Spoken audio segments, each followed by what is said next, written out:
Testing. Trying to test my internet out and my equipment.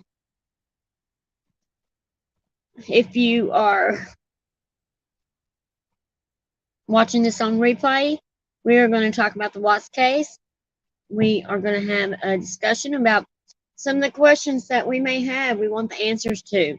Things that just leave us wondering what in the world could have happened. So, if you have a question about something, just let us know. Drop me a comment down below, and I will try to find out as best that I can the answer for you. I will investigate it as far as I can to find out the truth, and then I will answer the question that you have. So,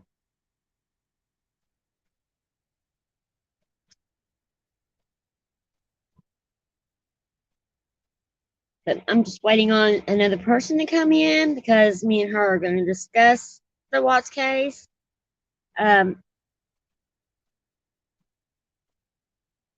We are going to, we just have a lot to say about the Watts case. We kind of got cut off tonight and didn't get to talk about it, so we are just going to talk about it a little bit. So just give me a second to get them in here.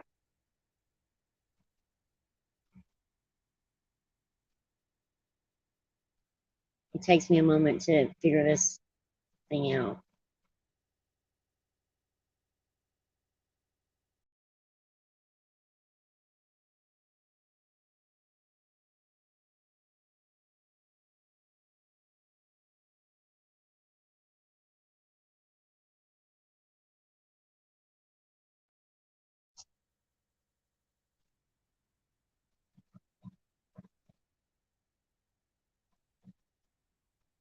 Okay, can you hear me? See if you can hear me.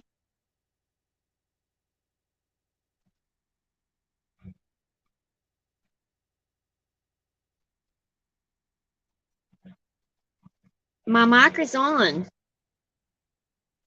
Huh.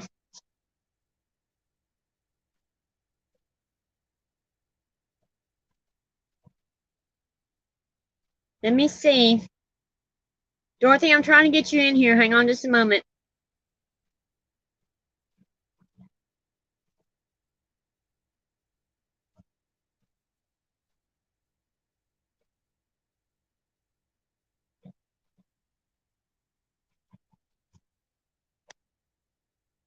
Good grief. It's unbelievable. Hang on. It's not wanting to do it. It's doing just like it did the other night.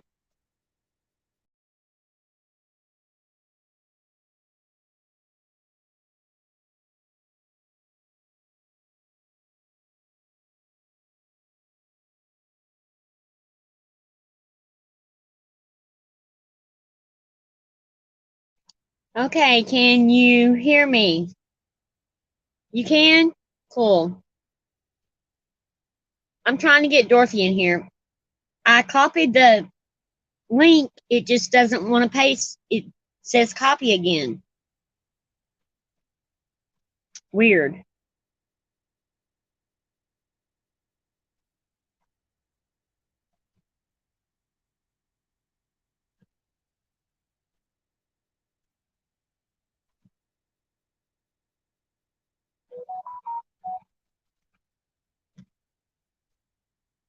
Hmm.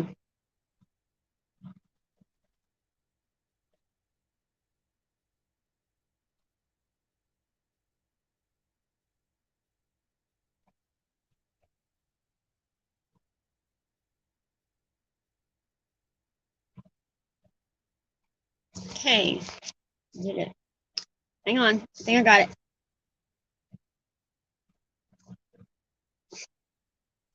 You'd think.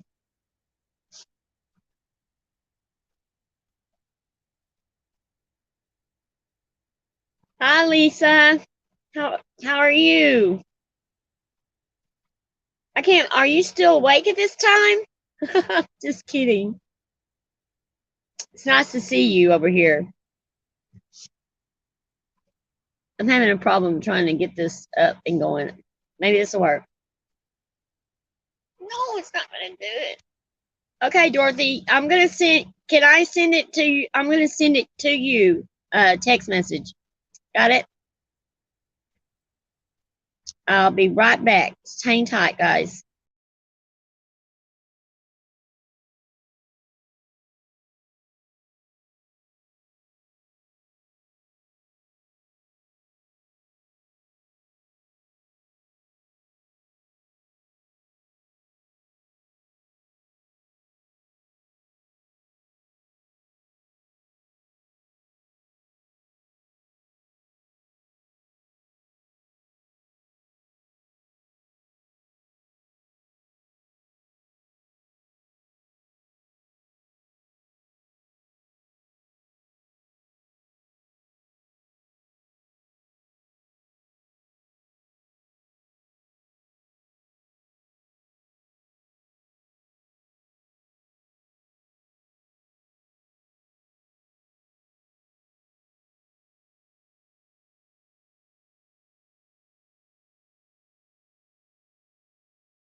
I'm so sorry.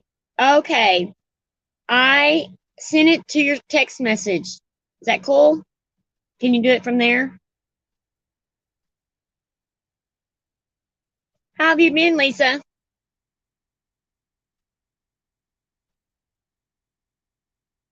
Are y'all ready for the holidays? I am so not ready. Hi, Will. How are you? Is Cement, where's he at? Is he still in here? How are you, Cement? I missed you. I've been down. No internet. I have good internet now. Thanks to Dorothy. So we should be up and running and everything should be going good. Can everybody hear me? Cool. Good. I'm glad, Lisa. I am so not ready for Christmas at all. Not at all. Okay. I think Dorothy's gonna. Okay. What? Did it not give you the thing? Oh, that makes me so mad. It just won't let me do it. All right. I know I've got new internet service now, Cement. I sure do. Dorothy, she solved my problem. I still have the other problem that I'm paying the bill on, but I didn't want to go down there last night because I was so angry that I thought I'd better stay home and I'll wait till I calm down about it and then I'll go. But yeah, I paid like, I don't know, $300 like here the other day for nothing. Absolutely nothing.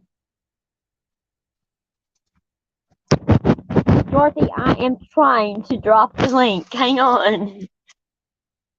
I don't know how to, I mean, it just don't want to do it. I do exactly like it tells me to, and it just don't want to do it.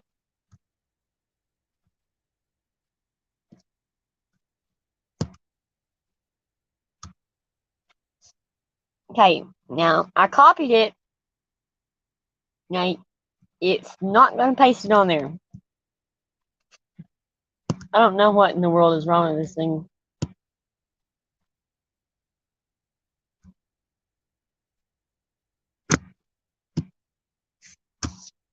See, it will not do it. I don't know what's wrong with it.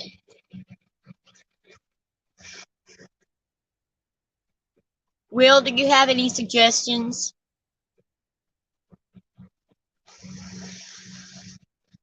Because I'm doing the invited guest and it has the link and it says to copy it.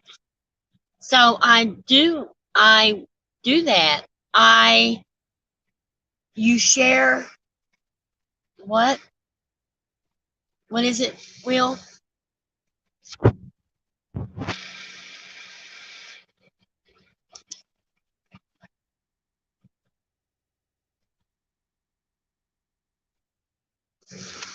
Push on share.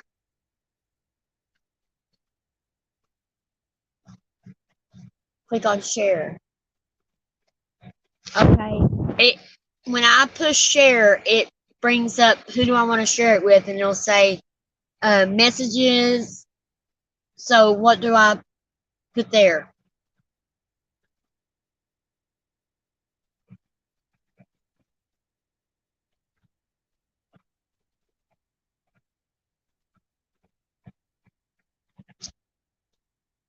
Let's see.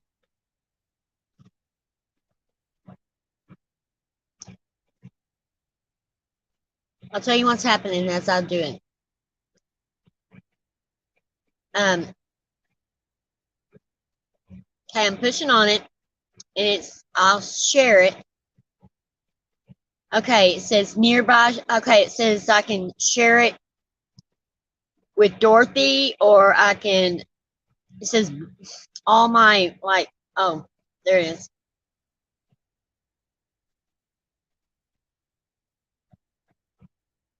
Okay, maybe maybe. Let me see. That was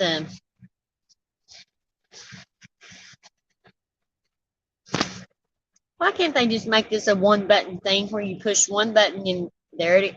No, it won't do it.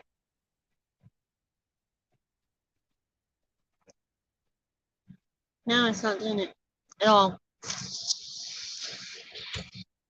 At all.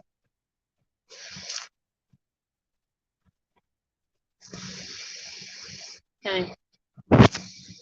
It's weird as crap. I don't understand.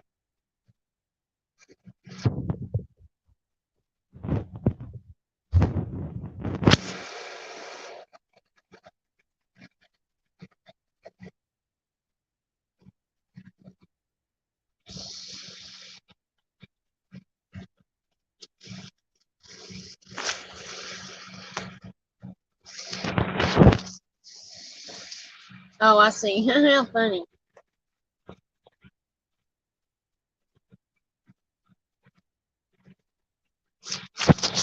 Okay, Dorothy, hang on. I got it.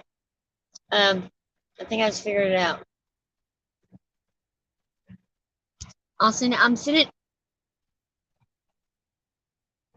it directly to you because it did let me do it that time.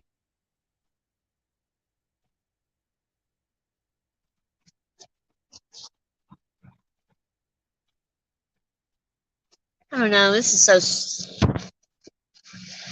so very frustrating.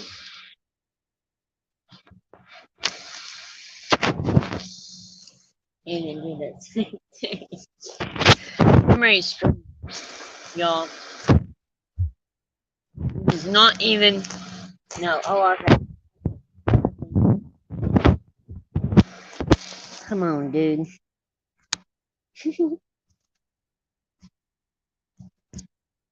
Okay.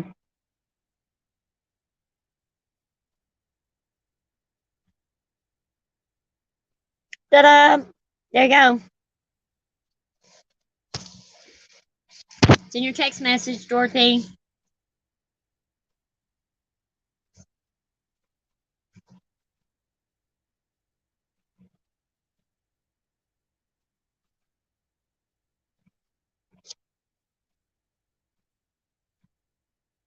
Okay. Check your text message. I think it's in there now. All of it is in there.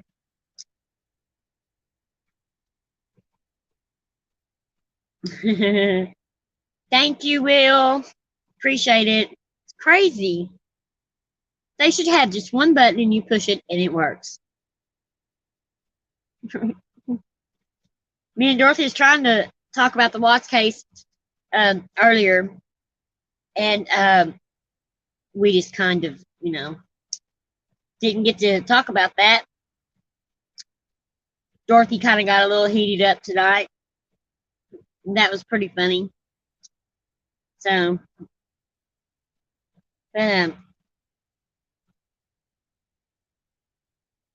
hopefully I gave her the whole link. She better get up here. Oh, there she is. Hello? There you go. There you go. Hi, gorgeous. Hi, beautiful. What you doing? Trying to figure this out.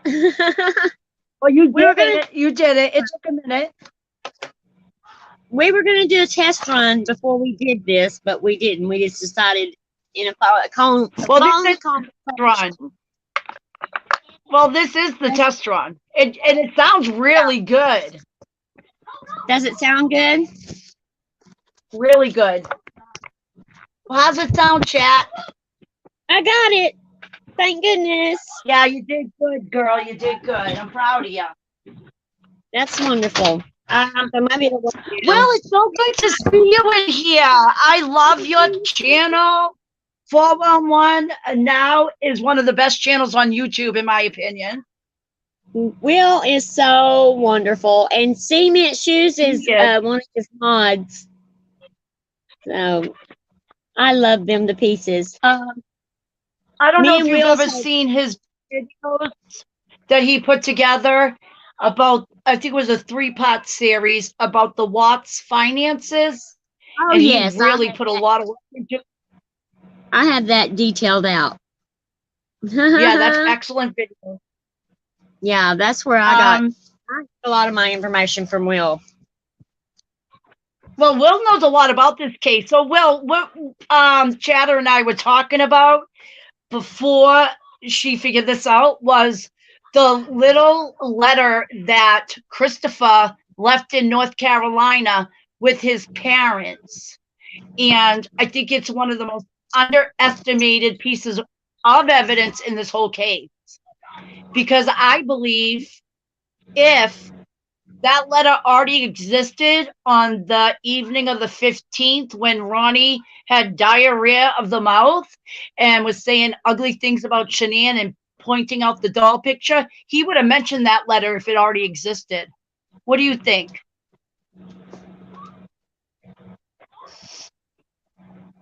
I think. Shadow, when do you think that letter was written? I don't know. I'm not really sure when it was written. I think that it had to have been either right before he left North Carolina or I don't know. I couldn't tell you. Well, that's when they said it was written. That's what the Watts say, but we know them not to really be an open book. But I just think if the letter already existed, Ronnie would have pulled it out on the night of the 15th. Right. He would have probably, yeah, you're right. Just like the doll you were saying that was wrapped up. Yeah. Well, we know. Okay. Yeah. Will wants you to ask. Wanted to show. Oh, good. Will wants you to ask the question again. Chatterbox and I were talking about the short note that Chris supposedly left in North Carolina on the 6th, because I believe they flew home on the 7th. He left it with his family, he said. But in my opinion, on the night of the 15th, when he said Shanann killed the girls, Ronnie was pulling up the picture of the doll and saying that Shanann did that, and Shanann said the kids did it, but he knows no kid would ever do that, which is true because his son did it. And then he was also saying that Shanann was bipolar and paranoid when dealing with his wife. And I think if that letter was already in existence, Cindy would have taken a screenshot of it and sent it to Ronnie on the phone to give to the FBI. So I think that letter didn't exist when he confessed. Well, that first confession.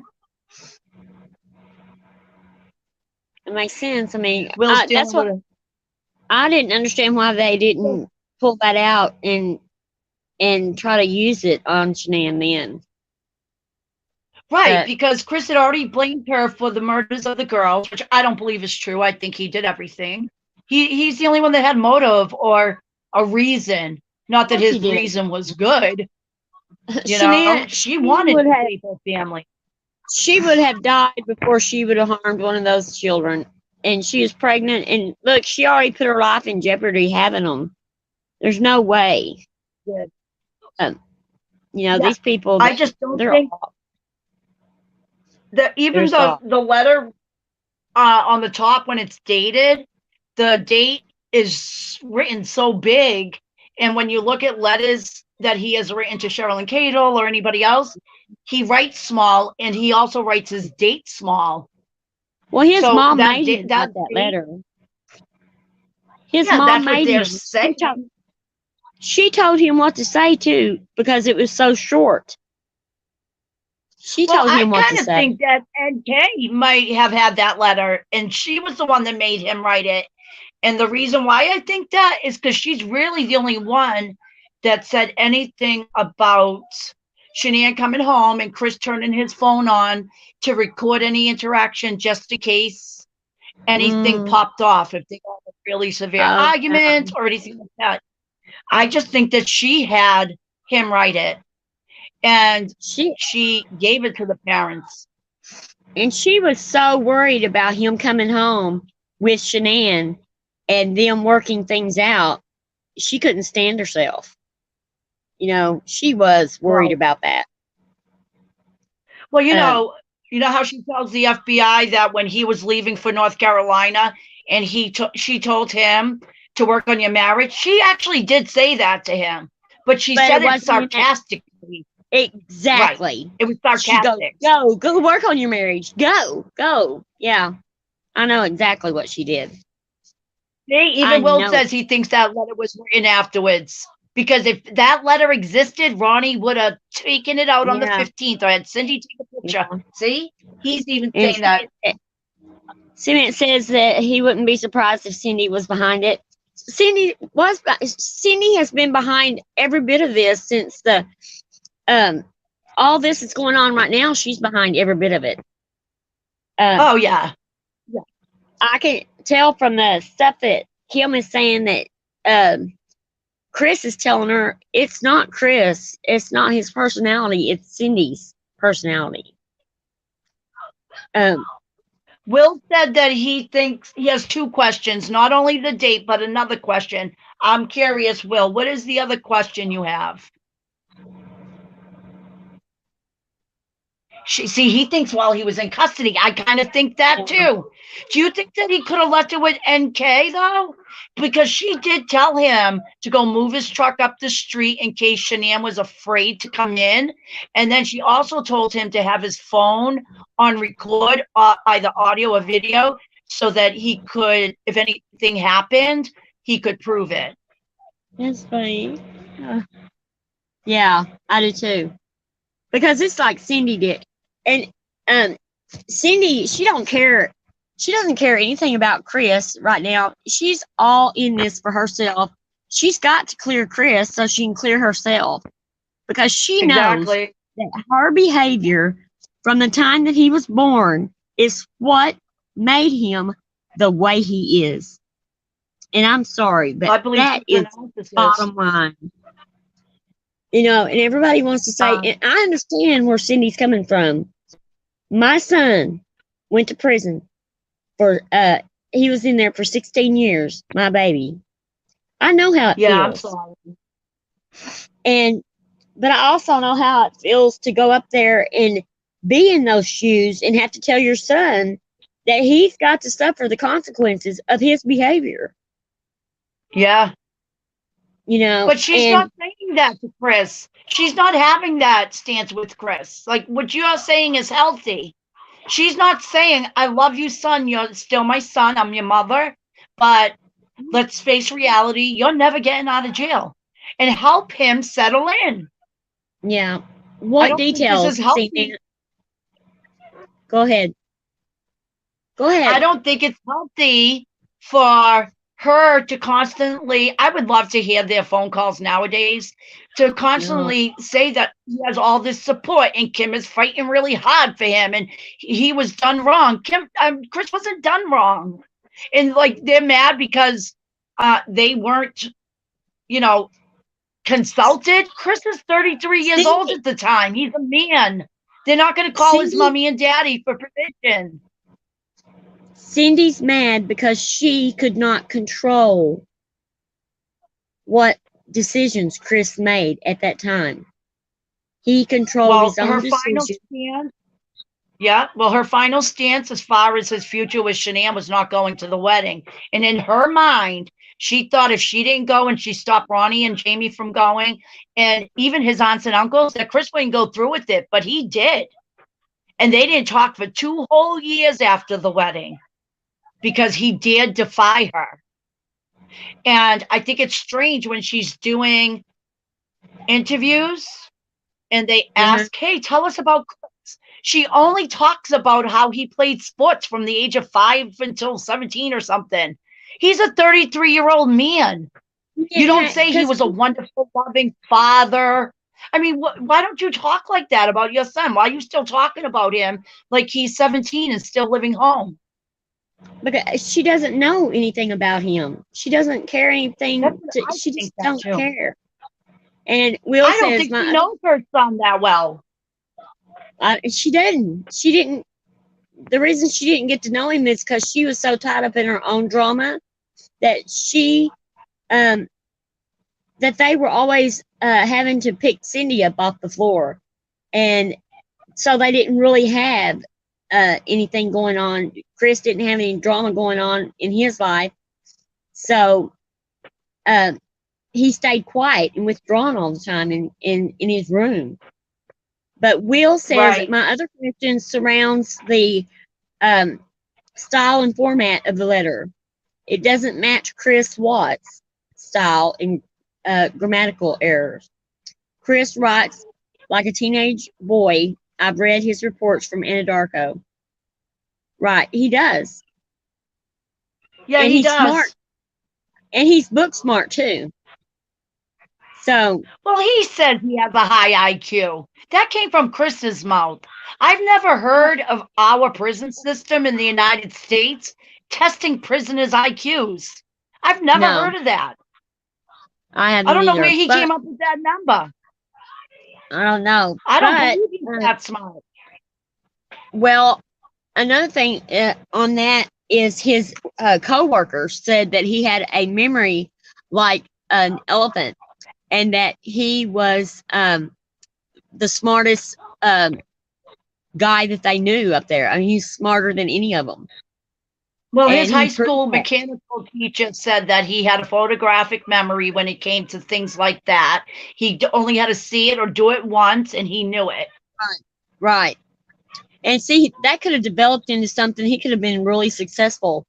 But Cindy couldn't develop it into anything because they were all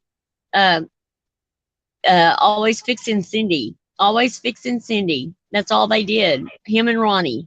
And the daughter, she rebelled because that was her way of taking the focus off of her poor mother.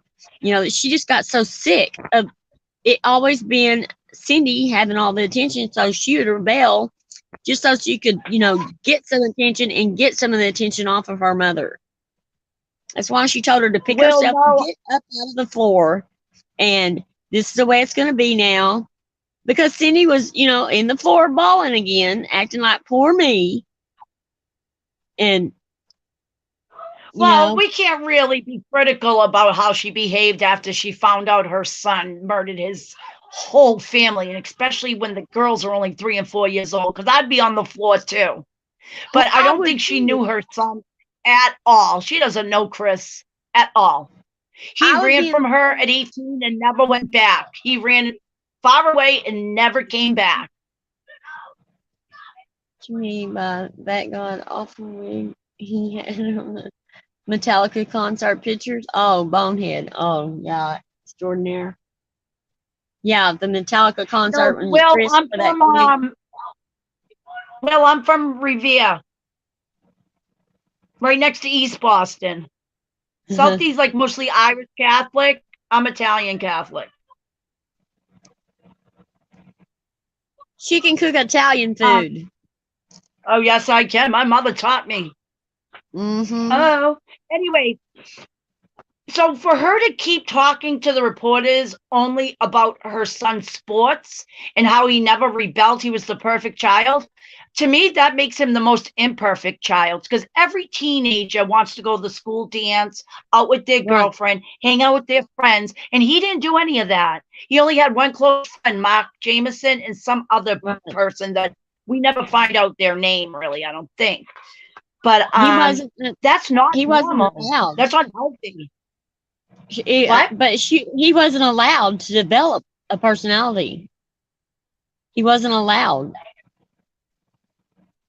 Well, I think as a coping mechanism, he definitely stayed quiet and out of the way. Mm-hmm. Yeah. Cindy controlled everything in that house. She controlled that whole family, and she didn't like it because Chris was moving off because she was losing control. And she saw that Shanann was strong, and she saw the first day she met Shanann and her family, she decided that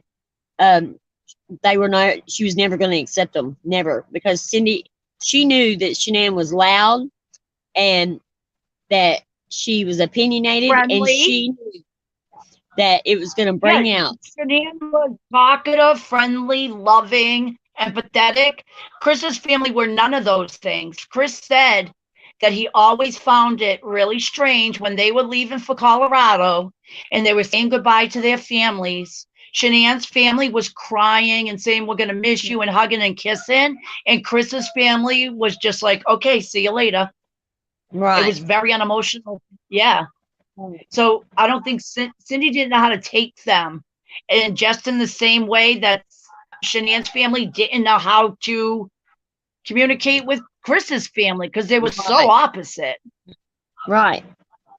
And they just totally refused to even accept anything. I mean, just like the wedding, they made sure that Chris, that Shanann was always put in a bad light, because even the wedding, they didn't show up.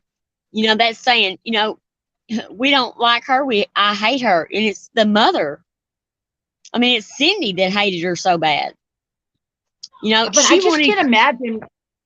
Ronnie is Chris's hero, and they were always very, very close. I can't imagine as the man not saying to his wife, "I'm not going to miss my only son's wedding because you want to bicker about hair gel." Because that's ultimately also. Well, he knew that it was better to stay home, because if he took Cindy to the wedding, she hated Shanann so bad by then that it would have been a big mess. Well, I'm not saying take Cindy with him. I'm not saying take Cindy. I'm saying Ronnie should have went on his own. Oh, yes, he should have. Oh, there ain't no way that Ronnie could have been. How hateful and hurtful can you be to your child by not showing up for their wedding? And it's not like Shanann was a crackhead prostitute cheating and beating up the kids. She was a really hard-working, decent woman, a good mom. And Cindy, I think she was so jealous she couldn't see straight. Right. Yeah, and I think that Cindy was upset, I mean, over the ring costing so much, because Cindy probably had those, you know, dreams when she was starting to get married. She didn't get a really expensive ring, but she wanted one. And I think that, well, it was really none of their business. At that point, Chris was a 25-year-old man, but Chris fed into all of that, and he didn't help the situation. He knew how his mother was, and he shouldn't have told his mother he spent the $11,000 he had in the bank on that ring, because that's the ring Shanann wanted. He knew that wasn't going to go over well with his mom. I think that Right. he never tried to make that situation that much better. And Maybe he didn't know how. I don't know. well, he was a big problem. But yeah, see, man, he says, what a way to get off on the wrong foot, not going to the wedding. Yeah, I just can't even imagine it. I mean, look, well, somebody, I hope they That's don't the watch worst this. thing you can But do to your child, especially when they're having a big wedding like that. And yeah, there's a tradition in the Italian weddings that like they had, that there's a first dance with the mother of the groom. They're supposed to have a dance together, just like right, the bride has a dance with her father. And he right. had to dance with, I believe, Mark Jameson's mom or his grandmom. I forget which one. Yeah, both of them, I I think it might have think. been Mark Jameson. Yeah, well, it wasn't his mom. And then Well, how it did was that both make of them. Shanann and Chris feel that only 2 or 3 people from his side showed up? She basically forbid everybody from going. I bet she didn't even tell extended family that it was even happening. Oh no. Well, just like they didn't send the invitations off to that the shower because they thought she was having too many showers. I know that's what it was. They thought so they didn't invite nobody. It's Well, pathetic. I think they did it to hurt her. They did it to But hurt her because that was her friends. None of her friends showed up. It was only immediate family. yeah, but Chris, he didn't. What he was blindsided by was he saw that his mother was just always baiting Shanann, always doing things on purpose to hurt Shanann on purpose, and doing just putting the knife, digging a knife in, and just twisting it and twisting it and twisting it. And Chris Well, saw this. He knew what his mother was doing to her. He knew that she baited Shanann on that Nutgate thing. I mean, he knows that his mother did those things. Everybody's saying, oh, it was vanilla ice cream. Now Ronnie's saying it's vanilla ice cream and not no, well, pistachio. we know that's not true because at the police station, he admitted it was ice cream with nuts. He already Yeah. admitted it, you know? And then But like, she told her daughter, she gave her daughter a bowl of peanuts and told her daughter to put them on the kitchen table, and she did. When Shanann come back in the house, there was a bowl of peanuts on the kitchen table. yeah. That's baiting somebody to jump on you. That Well, is. and then she I would be lied. mad. I would accuse my mother-in-law of murder, trying to murder my child too, if she did some things that Cindy did that day. Darn Well, right. she told Mark Jameson a lie. She told Chris's best friend that it was about chocolate and that Yeah. she threw Shanann out of the house. And that's not what went down at all. No, that's the thing about it is she twisted around and lies. That's the way she did Chris to make him think that she was the victim and Shanann was the one that was after her, and it wasn't that way. Well, you know this Kim lady that's going around telling all these stories now. Apparently, the first weekend that Shanann went over to the Watts house, the first weekend, Cindy had left the house and made a last minute, or maybe she already had it scheduled, hair appointment because she said that one of her neighbors passed away. But instead of telling Shanann that I have to go get my hair done, blah, blah, blah, why don't you come later in the day? She didn't mention it to Shanann. So Shanann gets to the Watts house. Cindy says, I have to go get my hair done. She went to the hairdresser. She was gone for over 5 hours. And Shanann was pissed because Shanann would have spent the day at her parents' house and came later in the day. So that was the first thing she did to try to bait Shanann that trip. So then the next weekend comes and Nutgate happens. And Shanann, even after how badly her mother-in-law has treated her and taken over 5 hours at the hairdresser, she still wanted to let the daughters spend time with Chris's parents.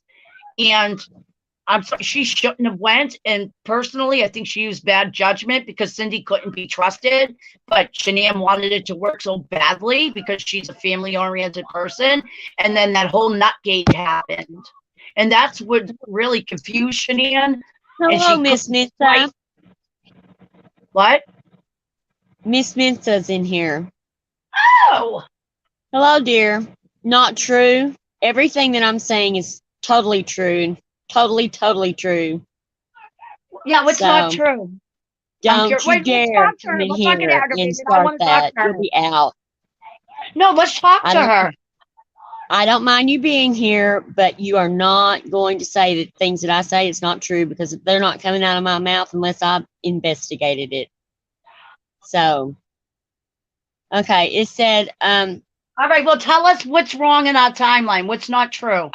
Miss Mensa. okay, let me see. Yeah, I just want to. well, I have the chat up in front of me. I want to hear what we are her saying. mother That's did not not true. You treat can't her just say bad. not Your true. storyline is false. Her mother-in-law did said not up treat her yours. bad.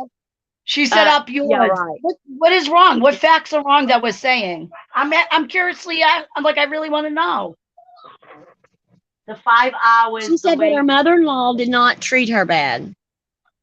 All right, she's saying the 5 hours to the hairdressing salon and the way I'm saying it isn't right. Well, what is wrong with the way I'm saying it?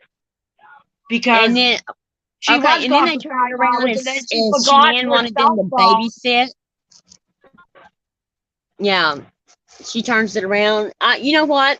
Okay. Yeah, the plan was for them to go there for the weekend. Exactly. In her first weekend in North Carolina. For Shanann Watts and the girls to stay with the Watts on the weekend. For them to spend time with their grandchildren. Okay. Cindy so what went happened out for over 5 hours to get her hair done. She don't have a lot of hair. I could have done it with a box of color and a razor. Well, she's okay. Well, Dorothy, she's saying the plan was for Shanann Watts and the girls to stay with the Watts on the weekends. Okay, the morning that Cindy got her hair done, Shanann Watts was leaving that morning. So what day was that on? Sunday, you're saying? They take Shanann Watts home before her hair appointment. Oh, she's getting picked up that morning. I don't know what that is. I don't understand. I don't know what was it on the Saturday, the Sunday? I want to know what day it was on. Then Ronnie says, that Shanann was mad because she wanted them to babysit, left her alone with the kids and wanted them to babysit. That's not what Shanann wanted to say. Shanann felt like, why am I here if you're not home to visit with the girls? Right. I mean, Cindy, I don't care. Miss Minson, look. We can talk to her, but from the day that she pulled into the driveway of Shanann's house she didn't want them to babysit. I agree. She decided that she did not like Shanann. And she was not going to accept her in her family, period. So she didn't want them to babysit. And then she didn't go to the wedding. She didn't do, anything that she should have done. No, they weren't there to babysit. Shanann was not leaving her daughters alone with them. So that is clear. Shanann was not leaving those girls alone with them. Let's not be mistaken. Let's see. Ronnie was saying that was what Ronnie and Cindy thought, that they were there to babysit. Okay. Well, okay, that's a false narrative. That has been told, but it is not true. I understand what you're saying. I never mentioned babysitting, so I thought that in this interview with Kim, I never mentioned it. Ronnie said that they weren't supposed to watch them 24/7 to be her babysitters. Well, Shanann wasn't going to leave her daughters alone. Any issues was when Shanann Watts returned to North Carolina. Well, they didn't talk to them for 2 years after the wedding. And that happened in 2012. Well, they said it was like 9 months, I think. It's what they come up with at the end there. Close to blows is more like it. Good cement. It says wedding and then again. Okay, hang on. Sorry. Okay, let me see. Before the wedding, and then again before the birthday party.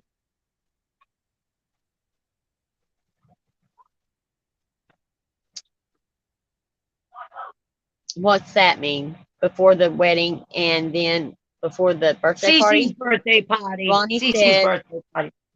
oh, okay. Ronnie said that he and Cindy said to each other, wow, after Shanann reacted, and they said, wow, those are her kids too. I don't know what that means. I have no idea what that means. Reacted about what? The nuts? They talked as The soon ice as cream? The Shanann pistachio ice got cream? pregnant with Bella. Yeah, as soon as Shanann got pregnant with Bella, they started talking to them again. So, and the reason that, because Chris was so embarrassed because his parents didn't show up for his wedding. My God. Think about that. And the thing about it is, I understand where Cindy's coming from, and I feel sorry for her. I've been in her shoes. So anybody that says I don't have any sympathy for that woman is wrong. Because I know how it feels where she's at. Not exactly, the same time limit, but still. It's a hard road to ride. And instead of throwing out all this bullcrap now, she needs to, worry about her son and how he's going to survive in prison. She needs to start being a mother.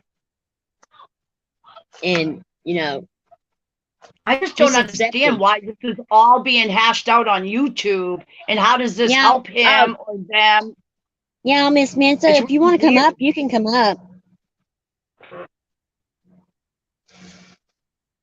Yeah, Cement said that if she wanted to come up, they're wanting to. Well, I'm going to hang up. No, because I'm not going to sit here. Well, I'm not going to sit here. Have you ever seen her channel?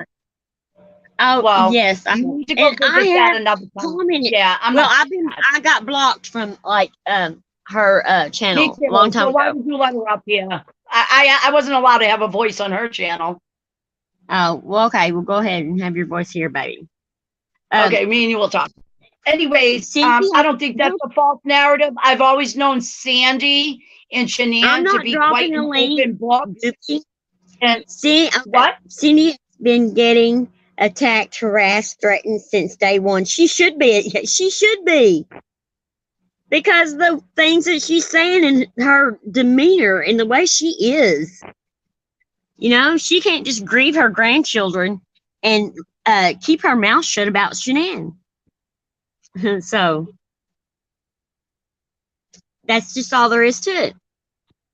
Let's face the facts. They were living across the country to get away from Chris's parents. Let me see. What? Wait a minute. 411 said, okay, something cement. Oh, listen to him. He said it's going to get sideways. He told Cement to grab a hold of something. If it's going to get good. But the things that well, you want to tell us the things that you've learned, okay? Where did you learn these things at? Because anything that you ever said on your channel, you never showed any proof of whatsoever. None. No proof. Because I can point out pages in Discovery and statements from people who are actually around Shanann that are in the Discovery now that will back what we're going to talk about. Right. But I have never heard you once not defend Cindy. You've always defended the Watts. You've defended Chris, and you've put Shanann out there on a cutting board. Let me tell you. I know. Many a time. One-sided. She might think that we're being rude and one-sided. other people are looking at her that way. I mean, honestly, I see Shanann things was that a good mom, and the stuff that comes up about her is just not factual. I see both sides. The problem I can see is Cindy's side of not getting the along with her problem daughter-in-law. Believe is me, I can see it. I have 2 sons, but there is nothing and no one that would keep me from my child's wedding.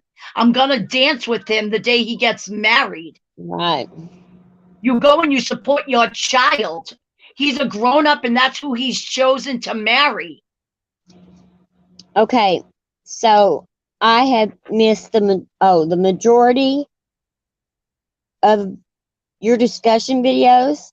Well, no, before you took your channel down, that's when I used to go over there and I commented a couple of times and I did get blocked.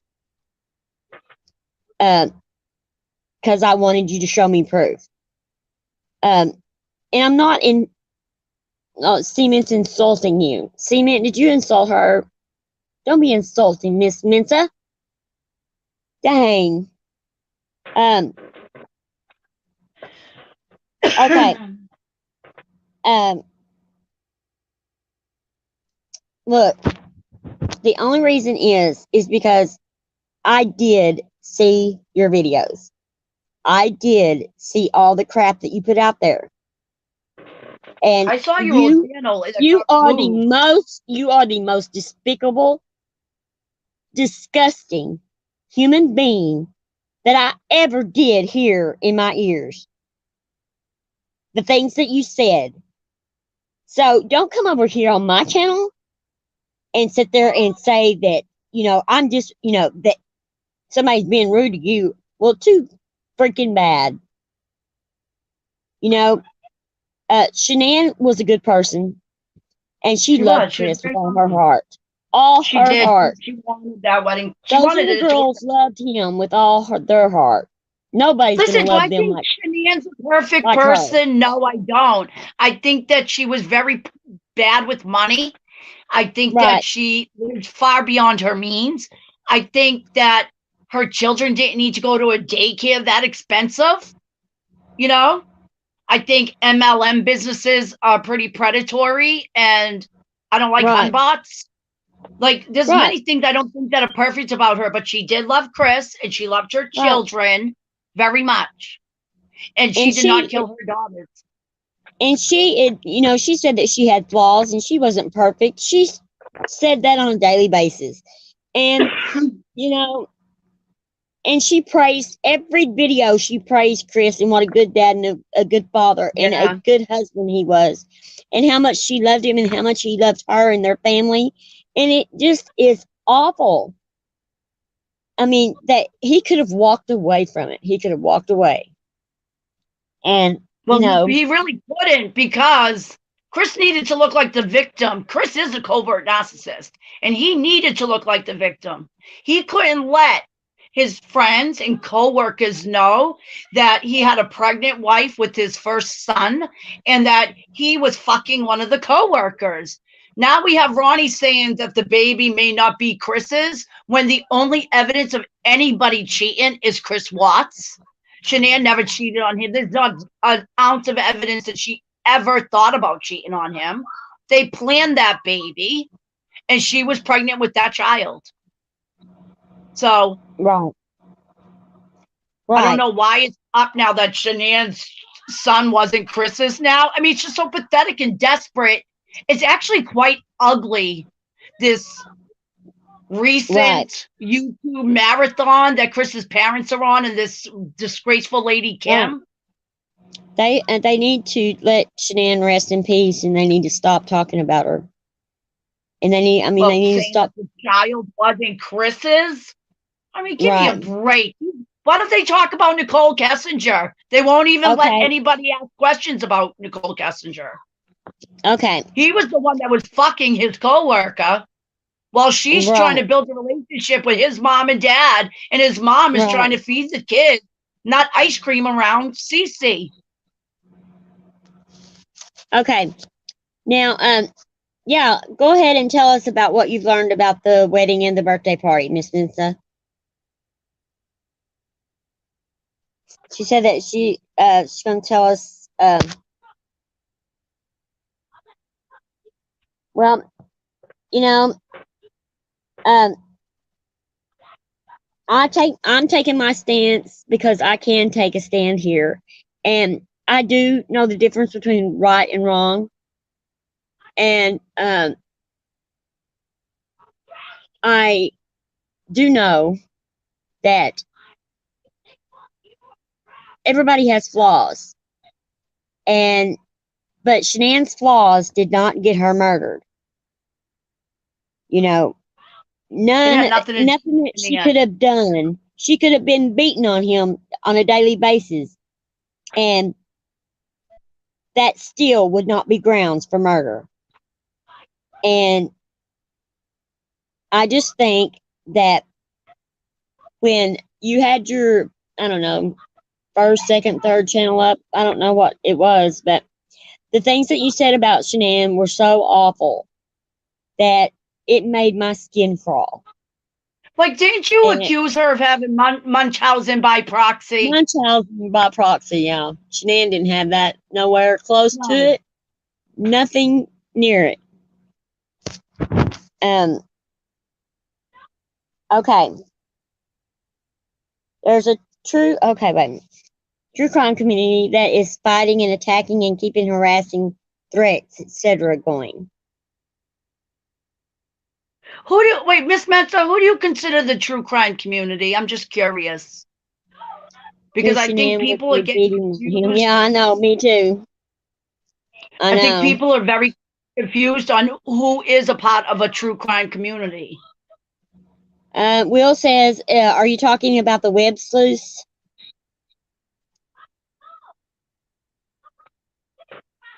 Well, yeah, there's no way that Kim is going to be able to help Chris in any way, shape, or form. She knows she can't help Chris, but she knows that Cindy is just grabbing at any straws that she can get a hold of. And so this girl's out for the money. That's what she's looking at. All them dollar signs. Guarantee it. And they are blinded by that. You know, I wish they could just shut up and go away and everybody shut up and stop talking about how awful that Shanann was when it's we need to just make a platform for how awful, and start picking on everyone, need to start talking how awful Chris Wait a second. is. Miss Mensa, I'm not saying that you don't go into true crime channels. I'm just saying a lot of these channels who cover this case are not real true crime channels. They're just not. They're Chris All the Watts talking case channel. everyone does, and yet he will sit in a concrete box talking to pictures and eating mystery meat until he's dead. Yep, he will. Yeah. And that Kim girl is giving him hope that he might get out someday. He's not ever going to get out. And they have been given a lot of chances to have lawyers pro bono, all kinds of people that would come in and help him, and they've been turned away. And they've been turned away. So does he know that they've all been turned away? I'm wondering. Miss Mensa, I really don't think that's cool that people have threatened you or doxed you or have crossed boundaries because of your opinion on a criminal case. I really don't think that's cool at all. And the Darlie case, I don't know what to believe. Like, some shows I watch, I'm like, no, she's not guilty. But there's other shows I'm like, but who would do that and why? That case confuses me too. But I'm just real curious, Miss Mensa. I've been wanting to ask you this. Why did you take the stance that you did on this? Why were you pointing out all of Shanann's flaws and what Shanann did wrong and how bad Shanann was and horrible person she was, and what a horrible mother she was. I mean, why did you take that stance? Oh, I'm real Miss curious. Mensa, did you hear Kelly the advocate threaten you with physical violence?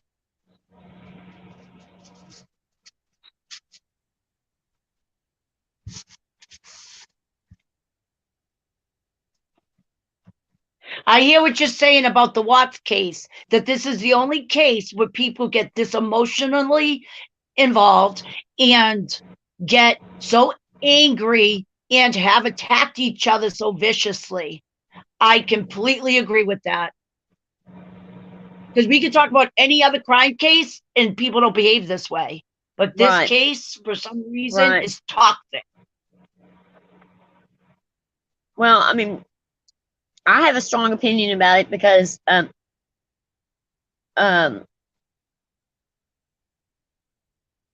because Shanann was doing the best that she could do. She was trying to be better. She recognized that maybe things that she did to Chris was not okay, and that she wanted to work on that. She was going to fix that. So, what do you mean they were attacking people they targeted? I was on vacation and had never heard of this case while they were attacking me. Oh. How long ago was that? Were you on vacation and they were attacking you? And I do believe Kim is a groupie who saw this case in the media and continuously reached out to either Chris and the Watts and has inserted herself into their lives, and not for unselfish reasons. Right, she saw money. Because, I mean, like, she's, the things that she's coming up with as far as the proof of things, she sounds like a nut. She is not, yeah, she was involved right from the start. She was trying to get, jumping up and down, going, here, Chris, I'm over here.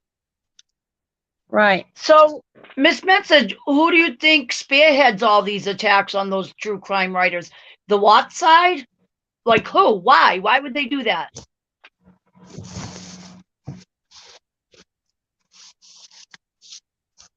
Yes, she's over 40 years old. Or around 40, maybe. Mm-hmm. Yeah. Yeah, she is.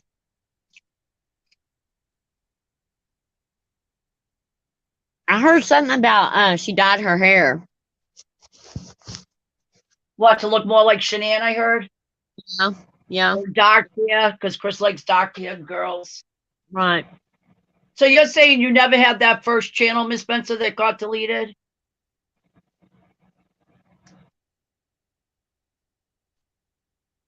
Right.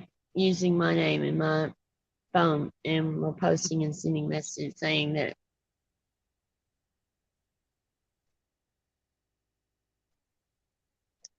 and she's got red hair.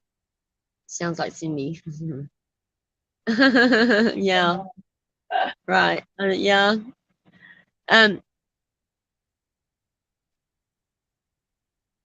Okay. I will say only this about who all has been and is continuing to be reported and collected by Ellie and legal team. So I'm not going to say who. So you're saying law enforcement coordinated attack against 10 authors or people involved in the true crime community? Why would they do that? Are you going to say this is a huge conspiracy? You don't think they wanted y'all to, I mean, people to discuss the case? But it seems like the police, they release stuff to the public as fast as they could get it out there. See when it says, or to look less like Cindy. y'all probably. How on earth would you have ever reached that conclusion from what I just said? What conclusion? That law enforcement or That it was that law enforcement. That it was law enforcement. all right, then who did the organized attack against the 10 people? And what was their end game?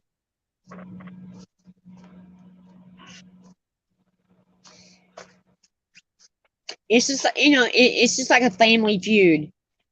You get the people on this side that think take these people's side, and the ones on this side that take they think they're right, and then everybody just feuding, and then pretty soon nobody even knows what they're feuding about because it's so screwed up. But the ones that originally started it are not in it because they've got everybody else doing their bidding for them. But who organized and planned the attacks? I don't know. And to frighten people away from discussing, it's the most discussed case on YouTube. In the last 2 years, we've had many documentary style shows made about it. I mean, it's on Netflix now. Well, okay. She never said that law enforcement was involved in any conspiracy in any way. Okay. Well, but why would anyone, just say anyone, why would anyone not want people to discuss it? I mean, what is the,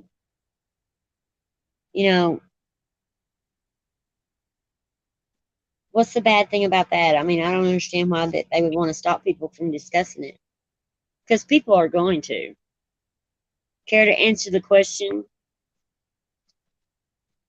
I have politely asked Miss Mensa, what's the name of the true crime group with the 1,000 members?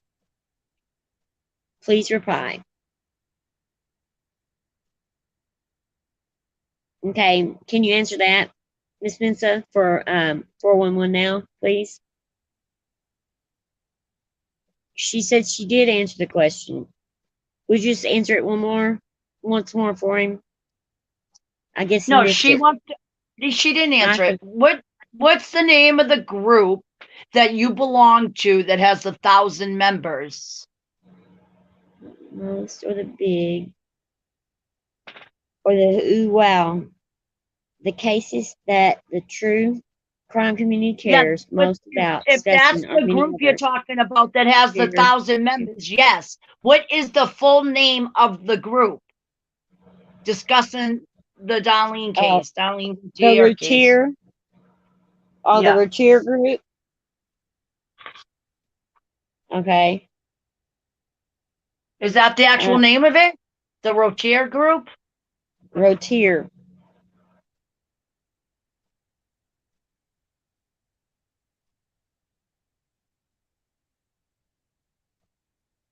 Most or the most. It is not the most or the big or the who wow. Oh, there's the name of it. The Darlene Routier case discussion group. You didn't answer that. We didn't know that. Oh, sorry. I missed that. Okay. Well, I bet that case gets a lot of attention, arguing back and forth. That's one that blows me away. Routier. Routier. Yep.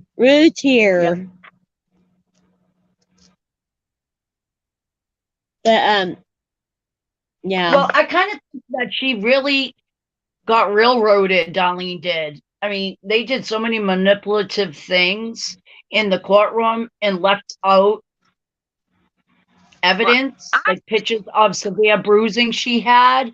And then when they showed her at the grave site, they only took a snippet. They only took a snippet of her time there when they decided to pull the silly string. She was actually at the grave site for a lot longer than that, crying and unconsolable. But the court sorry. They only use the part of the video where it looks like she's having a party at the cemetery. So her case was not fair. Really? She says, really Darlie, I think needed help. Her best friend called me and told me that she told her she did it.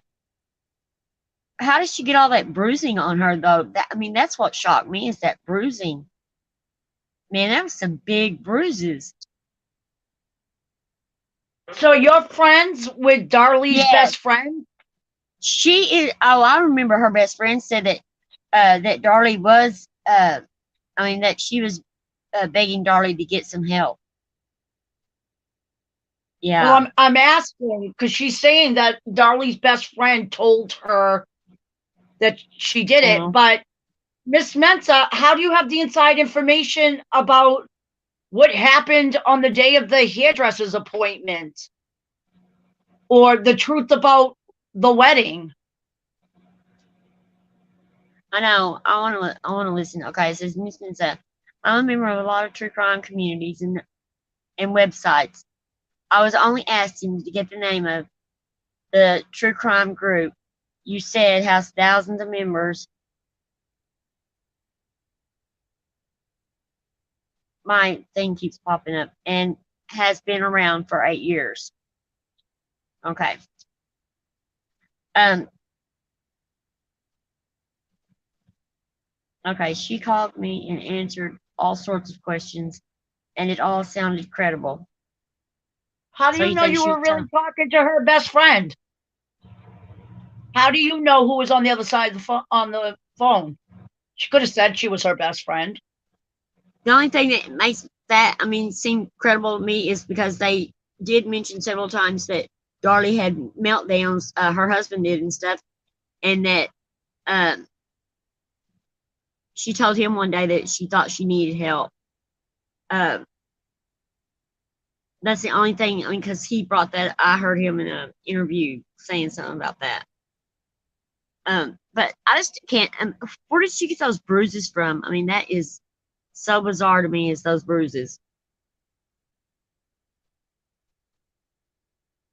She said 1,000 members in 6 years. Um,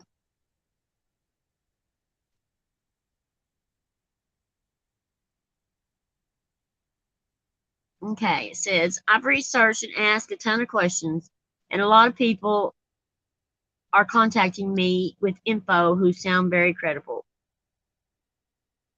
I think Darlie masterminded it, and they both were in on it, and Darlie took the fall for the lot of it. Yeah, but she's gonna take the fall this time for it because he's out living in. I mean, I don't know. I think that if I did something, I don't know. And my old man, he just kind of went on living his life and everything. I'm still locked up. She'd have to squeal after a while, I think. That's a long time being locked up. Long time. Well, there were two little children involved. And what makes me think, I mean, on the guilty part of that, Miss Mensa, is that um, when they did the, you know, they spray that stuff that makes blood glow, and they sprayed it in the kitchen. Luminol. Luminol. Yeah, yeah, something like that. Well, there was blood that had been cleaned up out of the kitchen sink, and they said they thought that's where she cut her own throat, and then she cleaned the blood up, and that is a big and like him running out the back door and her chasing him. I mean, blood being cleaned up in the sink, you know, and just I don't know, those things didn't add up. But you should, yeah. Did you ever see the pictures, Miss Mensa, of Darlie's bruises? I mean, these are some. I'm talking massive bruises. I've never seen bruises like this before in my life. Yes, the front of the sink too. Man, she's lucky that she didn't kill herself cutting her own throat like that. I just don't know if I could stand up and cut my own throat no matter what was to happen, and I just don't think I would have the nerve to do something like that. And the outside light too. It wasn't on when the police arrived. let's see. But went on when they arrived. There's a lot of. I mean, I don't know. I just can't imagine.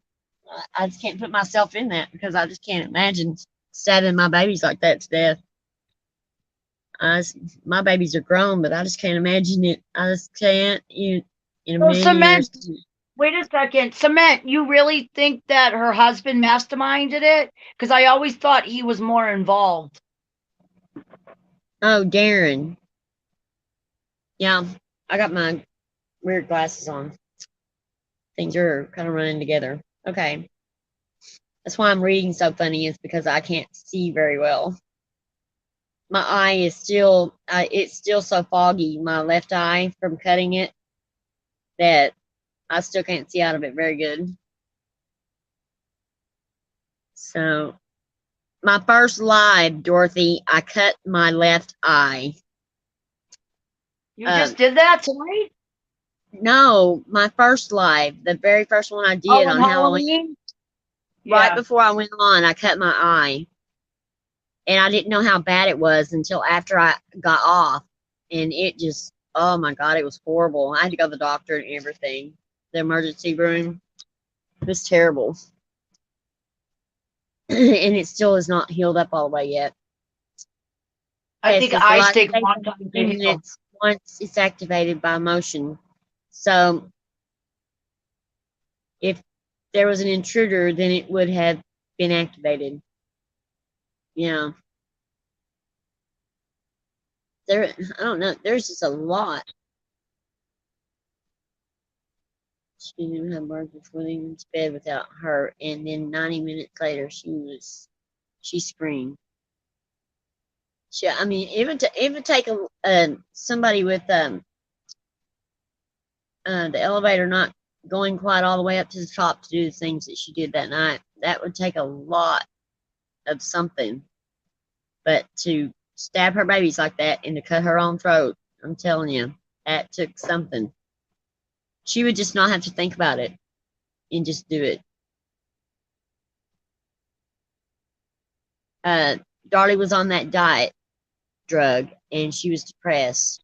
Yeah. She had that postpartum depression, wasn't it? Yeah. That I case think is that very confusing. yeah. I think that she would I think if she would have told the truth, maybe they wouldn't have gave her the death penalty.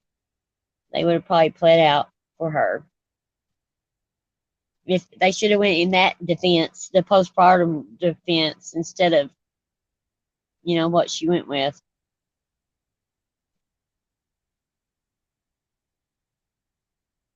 Yeah, they were with that's the thing. Those babies were sleeping right there in the room with her. And I'm talking those babies were real close sleeping to her and she didn't wake up at all. If my baby when I my babies could have been at the other end of the house and I would have woke up. There is just no way. There's no way that you can't tell me those babies weren't screaming and stuff. I mean, it just makes no sense. And what was she? I mean, what was it? She was just saying that she needed help, and she. I don't know. I don't know what her motive would have been. Let's see. She had just stopped nursing the baby the month before, and her cycle had started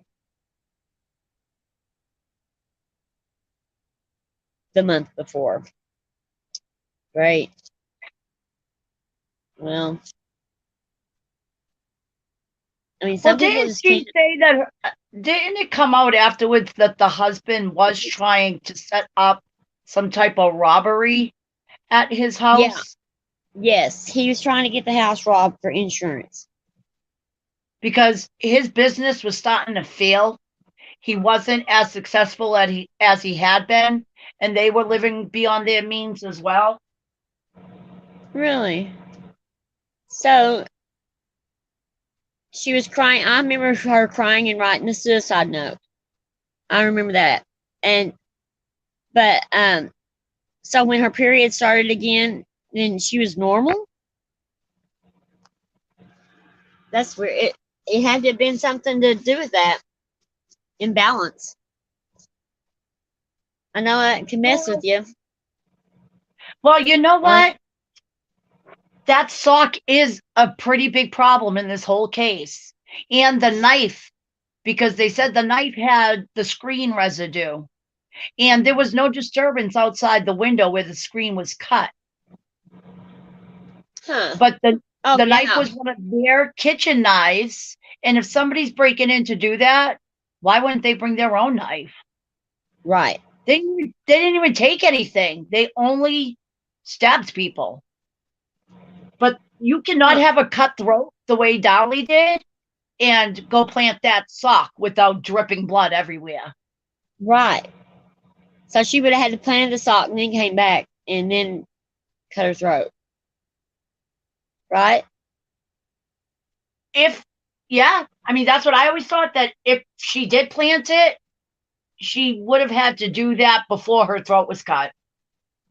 Right. And then she said the glass was knocked off the counter in the kitchen. So, well, wasn't it a little bar they had in like almost the area where you walk from where their couches are into the kitchen? It was actually like a little margarita bar or something. One of those glasses fell off. yeah, and it broke, but they said that they was wondering why she wouldn't have stepped on it and cut her foot or something like that. But I mean, it's shameful. I mean, she's still trying to get out of it.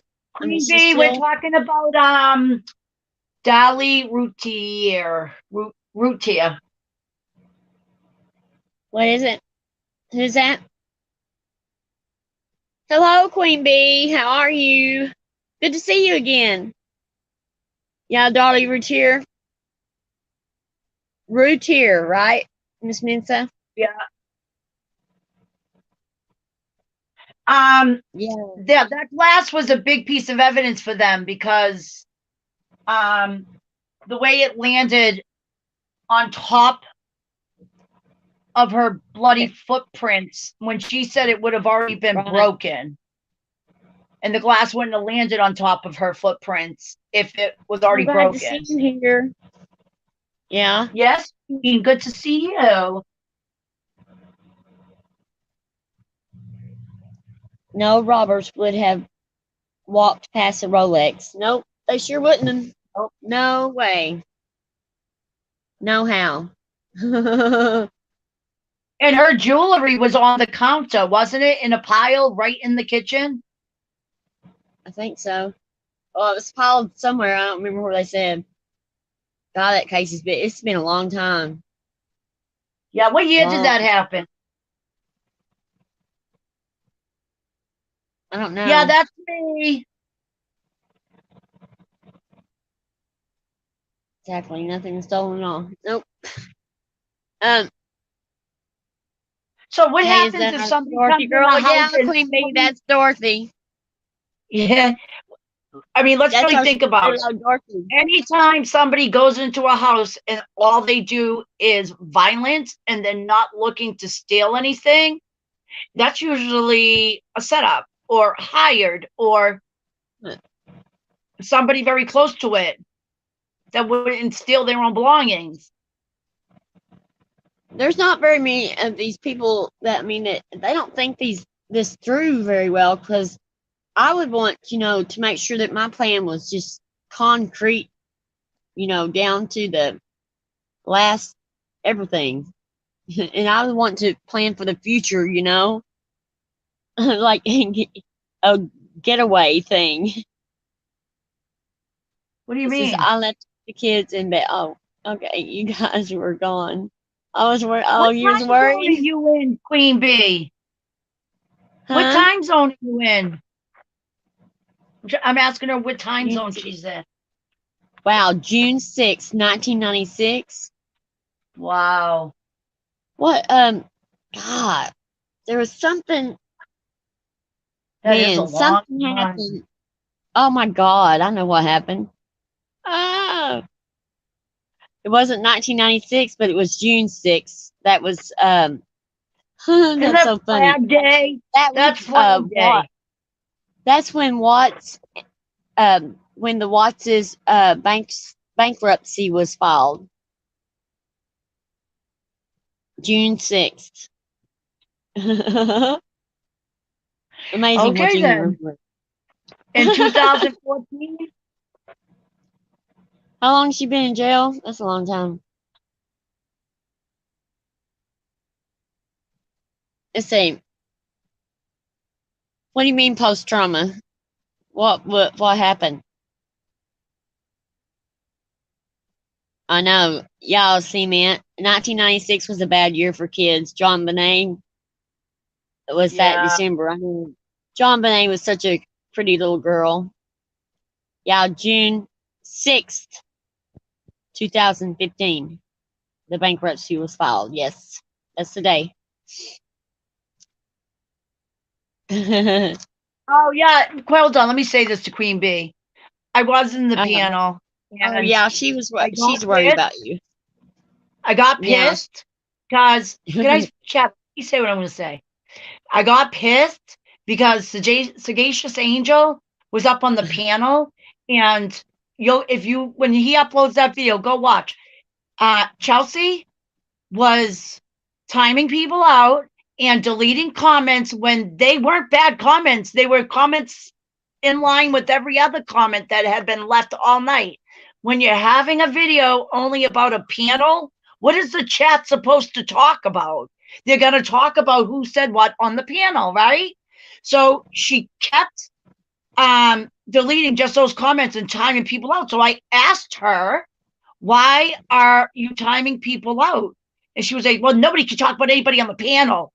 And that's not true. We can make comments about what's happening on the panel. Nobody called her a name. They said that she was being a hypocrite. That's not an insult. She was being a hypocrite. So then she jumped up on the panel and then mentioned my name. And it just pissed me off.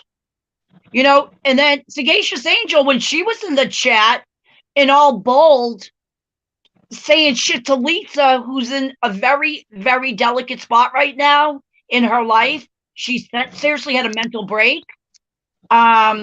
She didn't time her out any of those times. So I just don't know what their connection is or why she's going so hard to protect Sagacious Angel when she's been a pretty vicious bitch, if you ask me. She's been right next to Kelly for the majority of those ugly lives they've done. She's contributed to those conversations. She's encouraged those conversations. And she did get in touch with Lisa privately, threatening her. And that's why Lisa almost committed suicide. Oh. So Sagacious Angel can come on with her sweet little voice, but she's very, very evil, in my opinion. And I don't know why Chelsea was so hell-bent on fucking protecting her. That's it. But I am okay. Yeah, you did. You missed it, Chad. Oh, see, man, you really missed it. I'm telling y'all. My little Dorothy gets up there and she really lets them have it. I was proud of her. Well, yeah, wait, hold on. Queen Bee, yes, she was in the chat antagonizing Lisa, writing everything in all caps.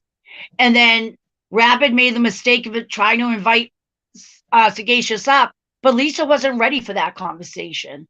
Lisa wants nothing to do with her or Kelly. I don't understand why Sagacious keeps coming into that chat. And the last time she came in and spoke with them, she quickly got off and then went into her channel with her little group of mean girls saying that Lewis and Rabbit baited her. And that didn't happen. Yes, Rabbit and Lewis were very careful in saying, did you say everything you wanted to say and you feel good this conversation went well? I know you were there, Queen Bee. And she said, yes, everything was great. But when she got back on her end of things, she made another video about them. And she's going to do it again. And I don't understand why she keeps coming into that channel. She knows Lisa's been coming in there. And Lisa wants nothing to do with her. And those girls are pretty vicious. Lisa's delicate right now and fragile. and Sagacious could have fucking minded her business tonight. But she wanted to confront Lisa. And Sagacious did make a video about Lisa and called Lisa a liar and everything else. So Lisa wasn't lying because I saw the video. But yes, it was interesting. Huh. And yeah, they did call that that case the Susan Smith 2.0. Well, what year did Susan Smith happen? That was the year before. Darlie, wasn't it? Miss Mensa?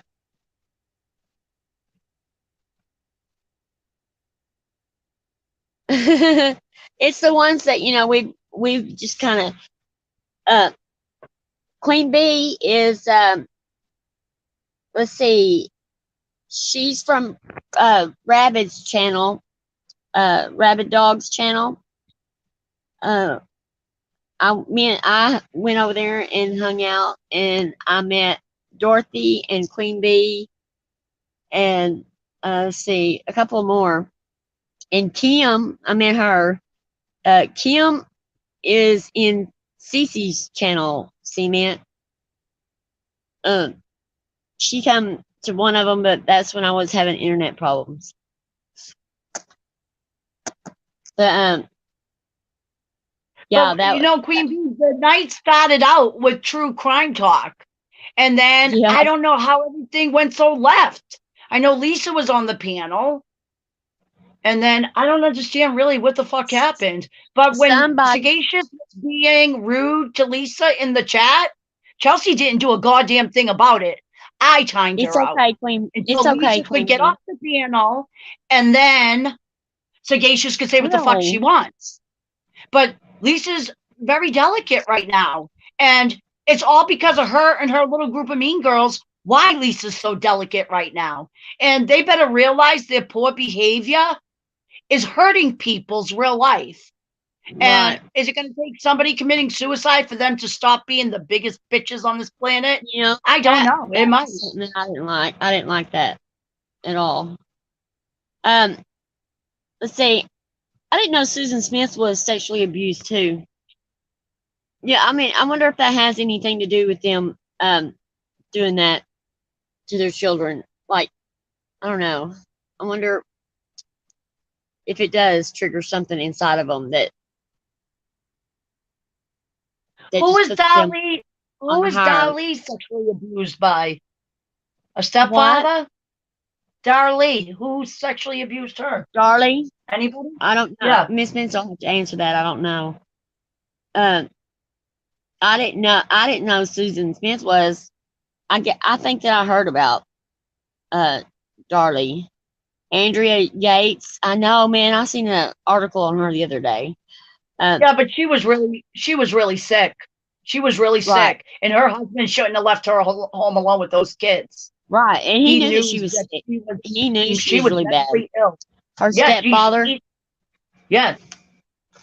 And it's sad. I mean, he should have got her some help. I mean, yeah, they shouldn't have left her alone with those kids.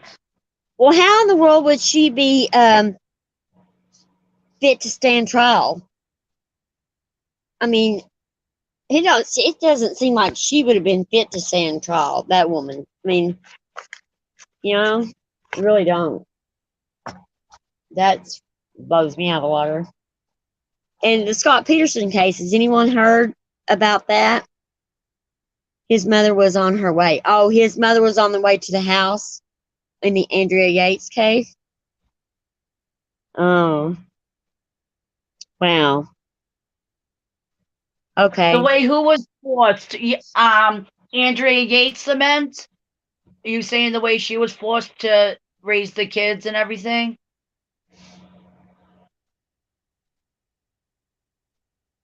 Oh, what do you mean? Why? Was it a religious thing or something like that? Oh, yeah, that Scott Peterson case. That, you know, that was the first case that got me interested in, I guess, watching the court TV. I was Oh, glued I to that started television. watching that when Pamela Smart had her husband killed up in New Hampshire. And then OJ, of course, was a huge case. Oh, my mom, I tell you, me and her used to argue. She stood up for OJ. She just knew he was innocent, that people were just picking on him. And she would argue you in the ground. I'd be like, oh my gosh, he's so guilty. And she wouldn't have it. My mom would, she just would not have that. It was so funny because that was something that me and her used to argue about. But Queen yeah, Bee, what case threw you for a loop? Oh, the Peterson case? How, though? Peterson case. That was shocking. The doctor The said that Scott Andrew. Peterson case? Okay, hang on. And Hub do not have more children, and they kept having babies. Oh, I didn't she? Because when they arrested her, I can remember. I think she had a dress on and stuff. So was she like they were real religious or something, and probably didn't believe in birth control? I don't remember the details about the Yates. That was so sad. Well, I just remember uh, how devastated the dad was. I mean, he was really. It was terrible. That was. I mean, what 5 kids, wasn't it? Oh, I know, Miss Minster, you're right. My mother was. She's the best. She said that my Right? mom would love the discussion groups, Yeah, insisting on that the Peterson. OJ is innocent. You know, there's a lot of people that think that he is innocent. But I mean, that when he got on that interview and said when he did that interview that he told about what I guess if he was the killer, how it would happen, and that's really how it happened. I mean, he was just confessing, is what it was, and he got in all that trouble afterwards. His life has just spiraled down, following the teachings. I can't hardly read. I'm sorry, my eyes are so messed up.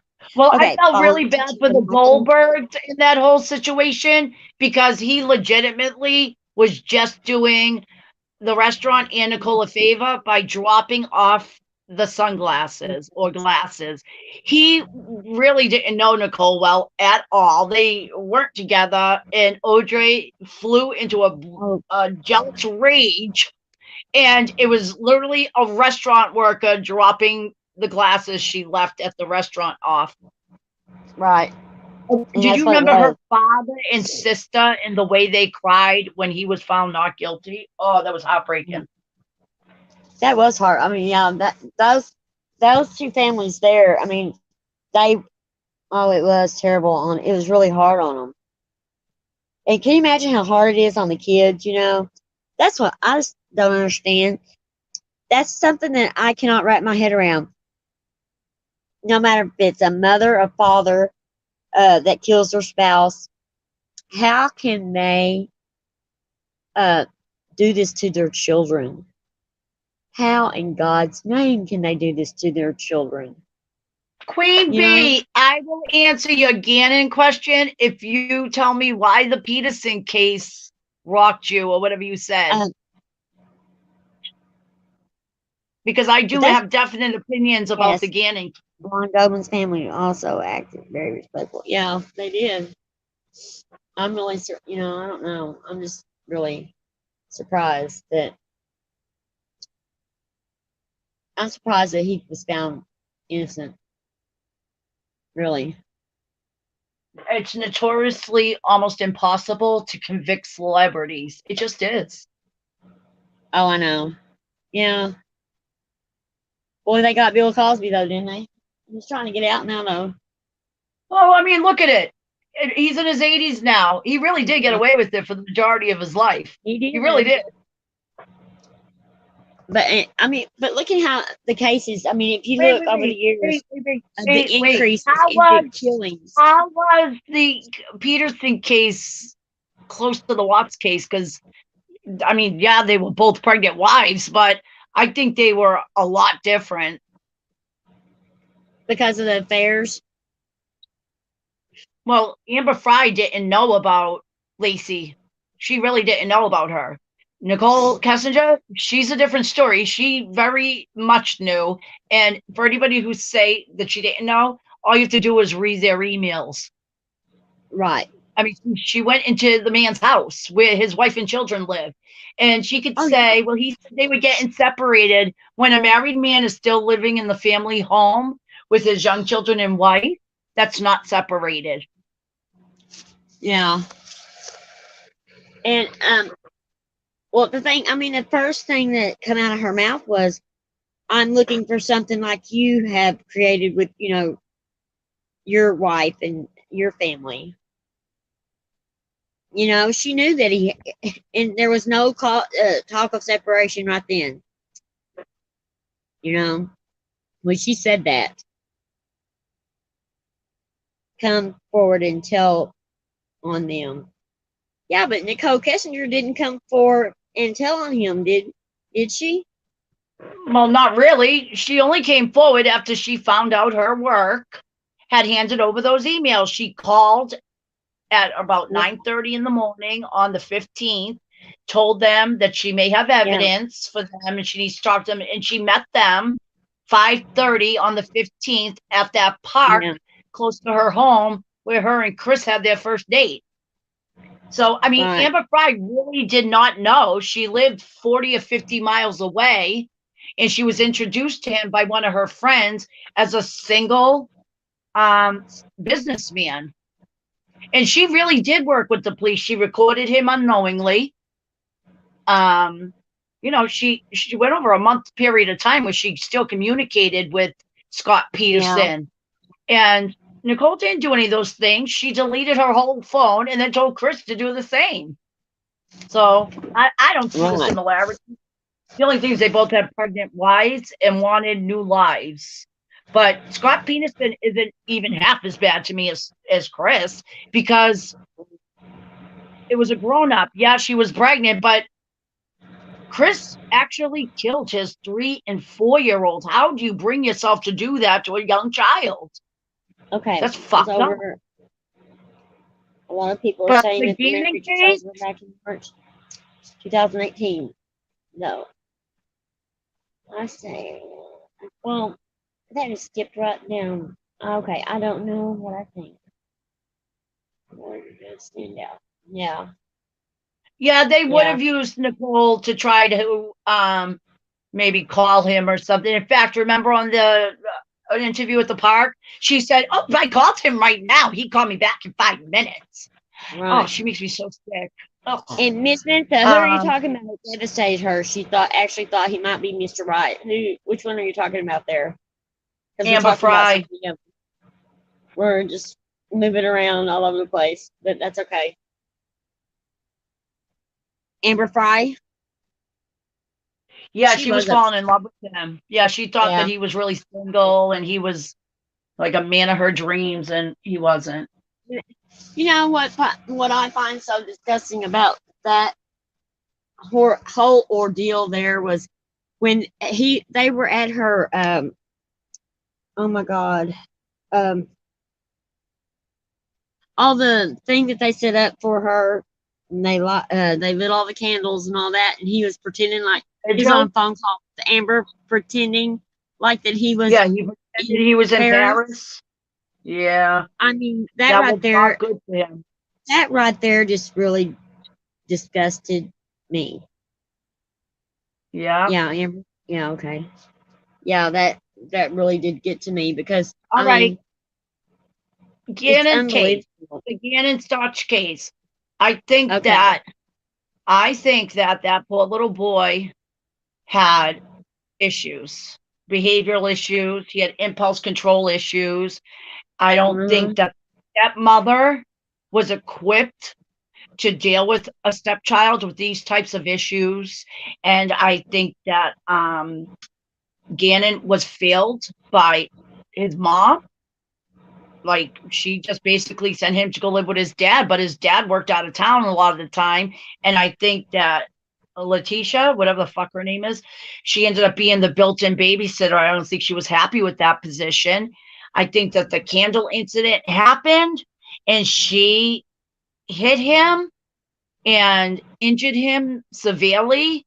And she thought her only way to get away with what she had done out of anger by injuring this poor boy was to just finish him off and pretend he ran away instead of taking him to the hospital. And then, but I think his injuries were so serious that she knew she was in trouble.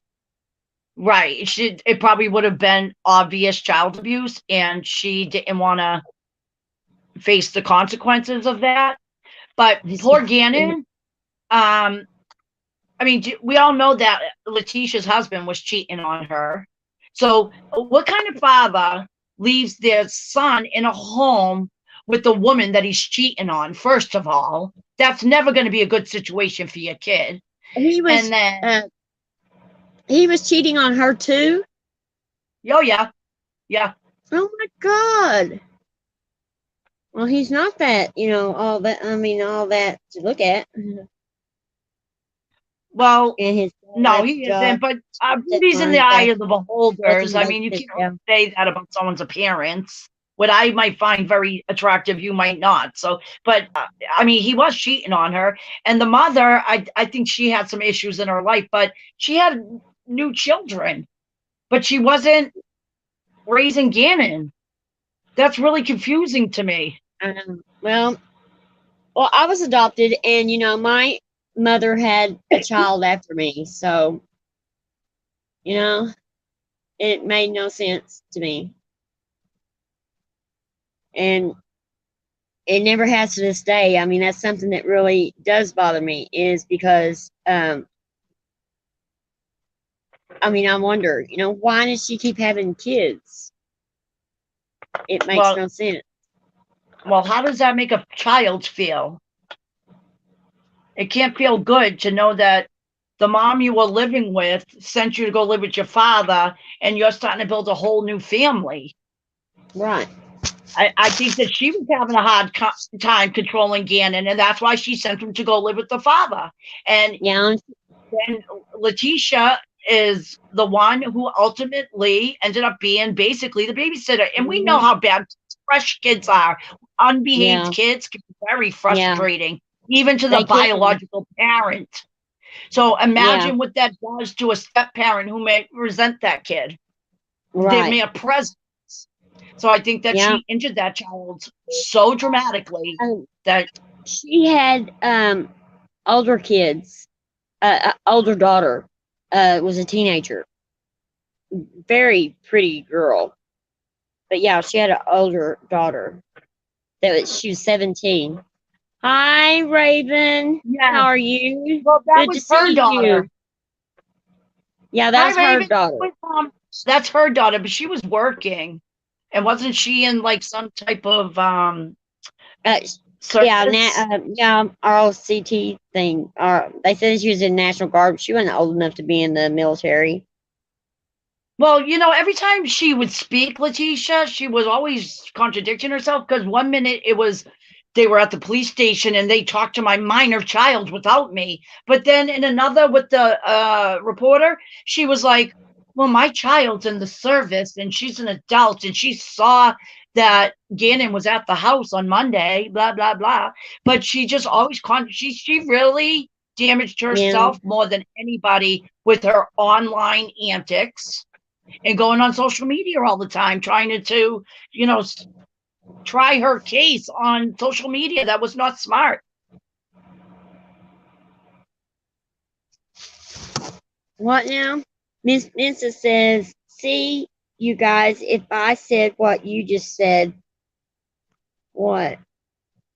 What about Ganon's situation and Leticia? I understand what she's saying at all. But if I said what you just said, then I'd be attacked. Would go wild. She would. Well, what are you talking about? What we said? What was it? What we're saying about Ganon and Leticia and how she lost patience and she probably was resentful of the child and he had his own issues and She was basically left to be the babysitter, and she didn't sign on for that. And Miss Mensah's saying that if she said those exact type of words, that they would attack her for it. And she's right, they would. They would. Well, they'll probably attack us for it, but but I mean, you have to see Why? both I sides, and mean, I do see both sides. I mean, I do see both sides. I just think that when one kid continues to behave badly, that you know, then that's when they like bring it upon themselves. I think. I mean, I'm not taking her but it side. wasn't just a matter of behaving badly, Ganon. Ganon seriously had some Right. issues that should have been under the control of a doctor, medication. He was having impulse control issues, defiant disorder, and that's really hard on a kid because they do want to be good and please the adults in their lives, but he Uh, just couldn't, and the adults that weren't helping him. Oh, Miss Mensa. Okay, maybe she can. What is your take on how Leticia got his body to Florida and her back in that short time period? I mean, how did she do that? Do you have any um what's your look on that? What do you think? What your take is on that? And Dorothy, She drove what's him yours? to What do you Florida. think? How I she think got she his hid him in the body? woods. She hid him in the woods until she could get out of town, and she drove to the East Coast. They arrested her on the East Coast. She wasn't arrested in Colorado where the murder happened. So she drove the body across. She dumped it over a bridge. Somebody found it, and she was arrested. Okay, you Miss Mensa now. How do you think how she got that body to Florida and back? That's a lot of hours, though. Look how many hours it takes to get from where she was at But to she get to did. She Florida drove cross country. It's already proven. without. I mean, she drove there and then she Well, got she didn't back get and arrested right. No, she didn't get arrested right away. She but she did all that media stuff, and then she went to go stay on the East Coast with her family. I think she hid that oh body from me. It was the winter. She wouldn't have had a hard time hiding it. It would freeze. And then when she had an opportunity, she grabbed it and drove to the East Coast. They arrested her on the yeah. East Coast. So it's not like she drove there, hit a body, and then came back to Colorado to try to talk to the police. No, that didn't happen like that. I was like, man, I want to know how she got that body to Florida and then she got back here and I No, guess that didn't. she took it in the rental car. I mean, or Whatever car she drove to stay with her family in one of the Carolinas. Where was she? North or South Carolina? I forget. Hey, I Raven, are thought you still in here? I thought she I don't know if Raven. flew there. Is Raven Yeah. still here? I don't know. Raven, you still in here? She was at the mall shopping. Was she? What time zone is she on? Um, she's in Australia. Oh yeah. Yeah. So it's still So daylight she's what? here. It's Mhm. tomorrow over there. Yeah. Oh, there she is. Raven, yeah, I lost my patience in Ravage channel on Sagacious Angel, and I wasn't too happy with Chelsea either. Her behavior tonight was very sketchy to me. Very sketchy. Who do you think helped her though, Cement? I mean, I thought that too. Oh my God. But who in the world would have helped her? It's 4 p.m. in Australia. I always wanted to go to Australia, but I'm scared of the snakes there. Really scared of the snakes there. But no, I mean, just like the victims, victims do have their problems too. I mean, um, but and both sides usually have their problems, but nobody at all. I mean, he was a child. And if she could not handle it, she should have said, "Look, I don't want to babysit your kids. Here you go. Not my responsibility." She Yeah, but should she have was walked away from married to Al. They were married. In fact, she used to be Gannon's mother's best friend. She kind of broke the girl code by hooking See, up I with know, yeah, Al. that's kind of bad too. But I think that it had to do with her and the mother, the jealousy between them two, and she was jealous of Gannon's a lot. That I think she had some jealousy issues too there, and Who? Who had Letitia, jealousy? Letitia was Well, yeah, jealous of Gannon. I think. I don't think she wanted to take care of him. I don't think she was jealous of him. I think she See, resented him being there because when she married Al, that wasn't part of the deal. yeah, I know she didn't expect to have those kids. I don't think, but well, right after I got married, I mean, we had the same situation and I didn't sign up for it, and the mother accused me of wanting, because I had two boys, and she accused me of wanting his little girl for myself. I said, I I raised my two. I've got them to be almost 18 years old, and you think I want another kid? Are you crazy? I was like, I only wanted one. You think that I want somebody else's? Yeah, There's but no some way. women are like that. Well, I know a lot of people aren't as brutal as I am about that stuff, but I mean, it was because I mean, all the stuff they were accusing me of, the things, it was just Well, crazy. I don't think it was fear of Al to take on his son to move there with them when he had a job that took him out of the home for big chunks of time.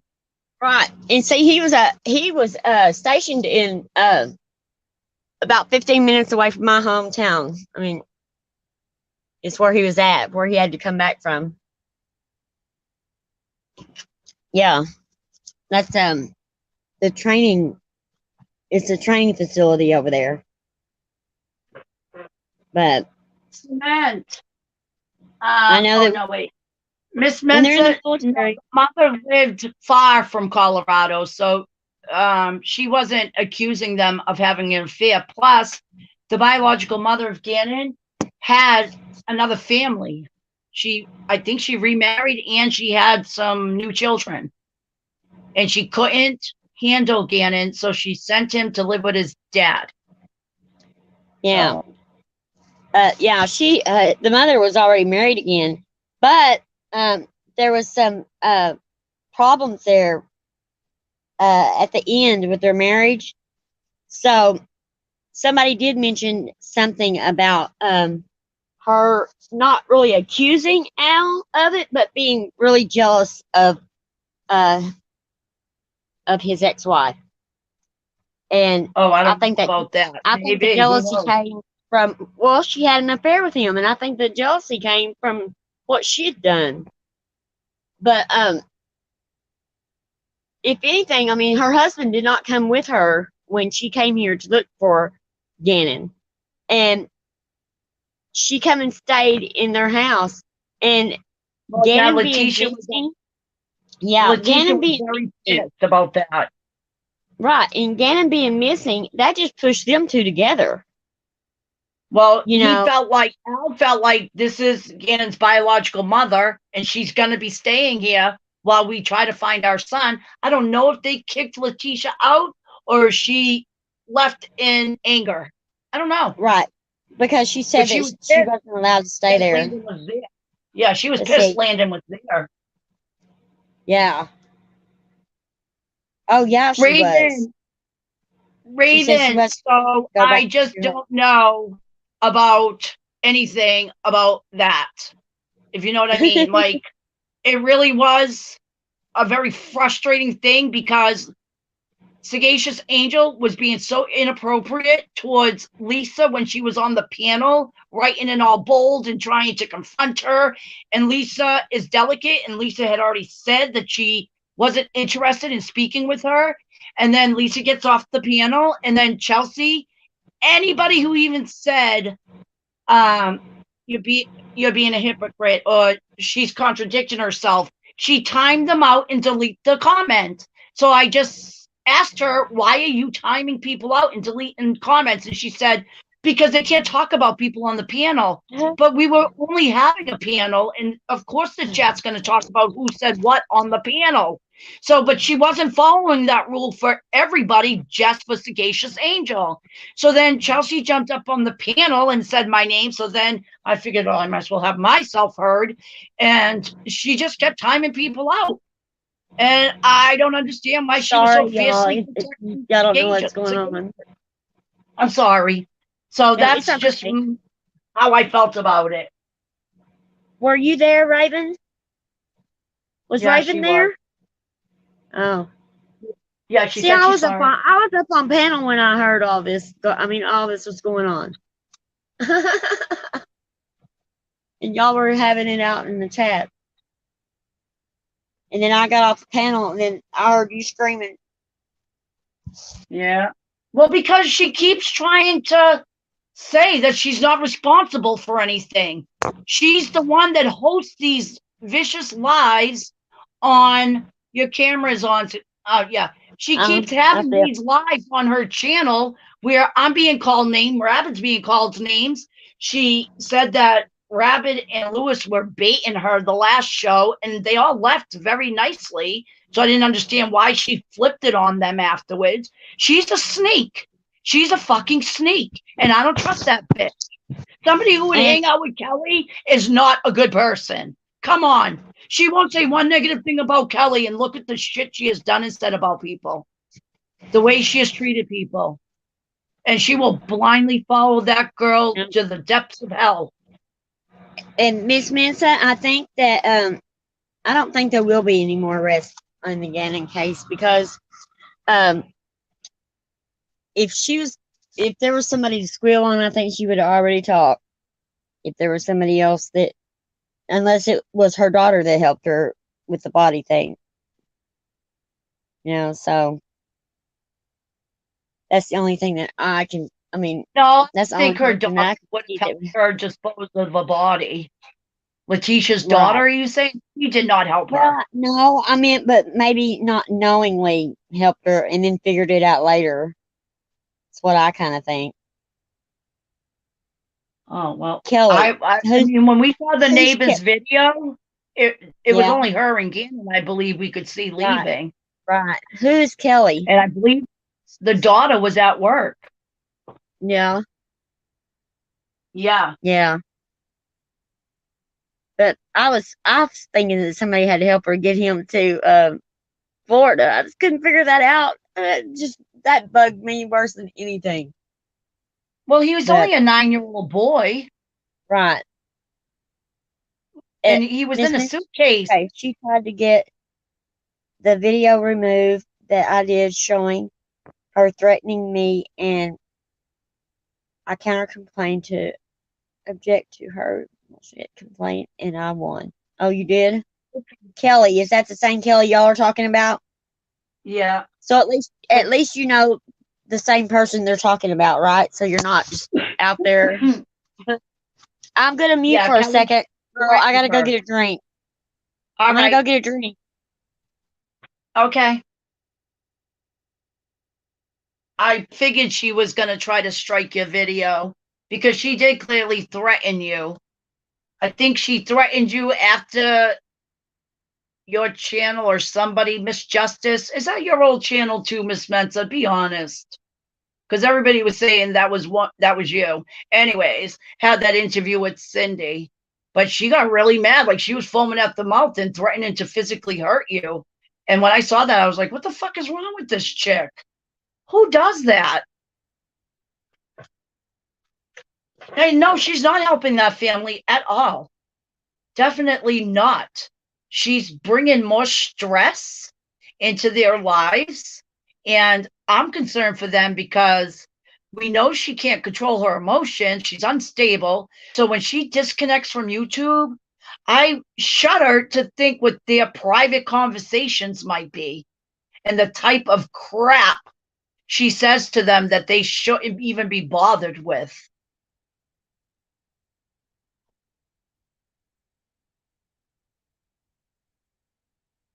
Well, I didn't mean it in like I meant you were dishonest. I was just a figure of speech. You're taking that a little too literal, but that's all right.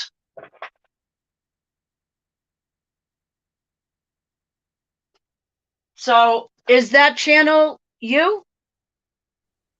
The Lady Justice channel? Yes, lady. What's it called? The whole thing. Lady Justice. I don't know the whole thing. I think it's just Lady Justice, wasn't it?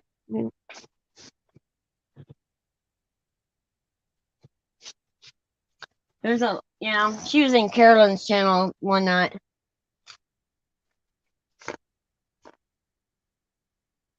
I was asking Miss Menser if that channel was hers because that's what everybody was saying.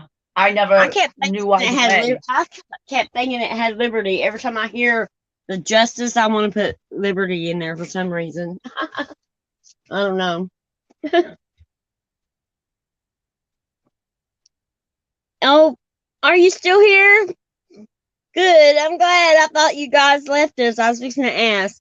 Is Cement still here? Just listen to us girls cackle. I Isn't that awful?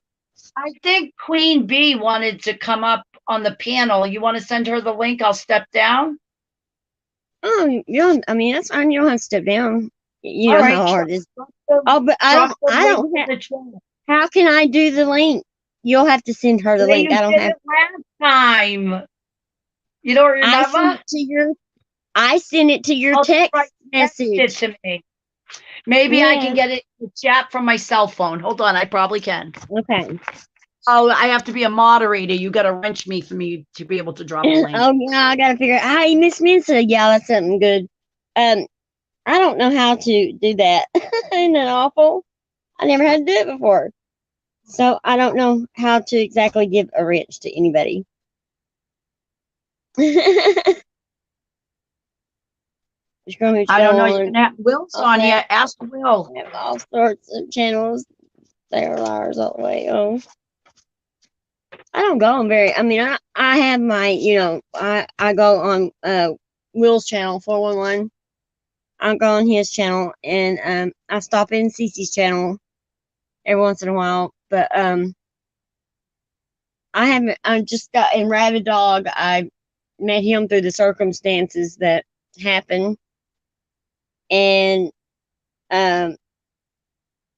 well, Critical K. I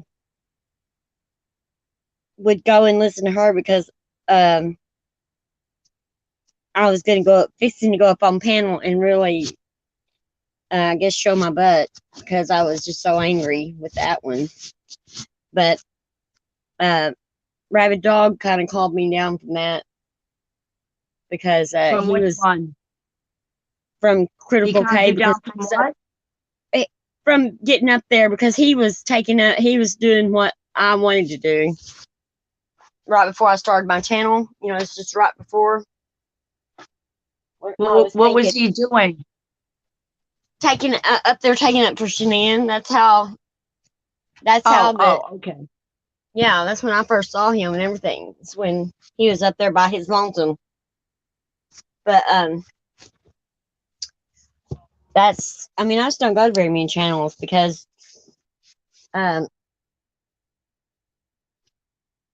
they get carried away sometimes with all the drama that goes on in between them. I mean, they get really angry at each other. It's like I said, a feud. They have these like little feuds going, and I like for it to be, fun. And did you get to drop her that link or what?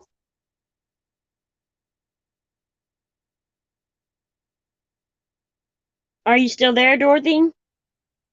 I guess Dorothy went away, and I'm by my lonesome up here now. Um, let's see. That I have all sorts of channels. Oh, I bet. Well, I can tell by your voice if it's your channel or not.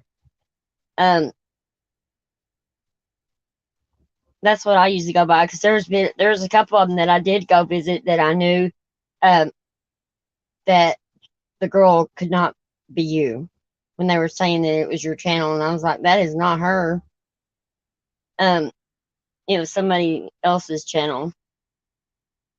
So, but yeah, we just was kicking around. We were just kicking around the Watts case a little bit. I mean, I'm satisfied. I have my own theory, and I am very satisfied with my theory, and it answers all my questions, and it answers, um, what went wrong in it, and you know, I'm very satisfied with it. So I've laid it to rest. Really, I'm just uh kicking around, the ideas of other people because there's a lot of people out there that are still confused about it. But I just don't have that carrying that around with me anymore. Um, I'm okay with it, with the, putting it to rest. But I don't mind talking about it because, I mean, I know a lot about it because, you know, I dove down that rabbit hole and covered myself up. So I've got like notebooks, notebooks, and notes and things, and this one, to counter reference this, and it's just it's so crazy. I got all my notebooks out the other night, and I was like, goodness sakes. But you have to take a lot of notes. There's and it hasn't, I don't know, there hasn't gotten an easier way to do it yet where you can, look things up faster. If I was a better computer whiz, I could do that stuff, but I think I'm gonna have to take a computer class maybe because I would just like to know instead of having to just find out the hard way. Okay. Let's see.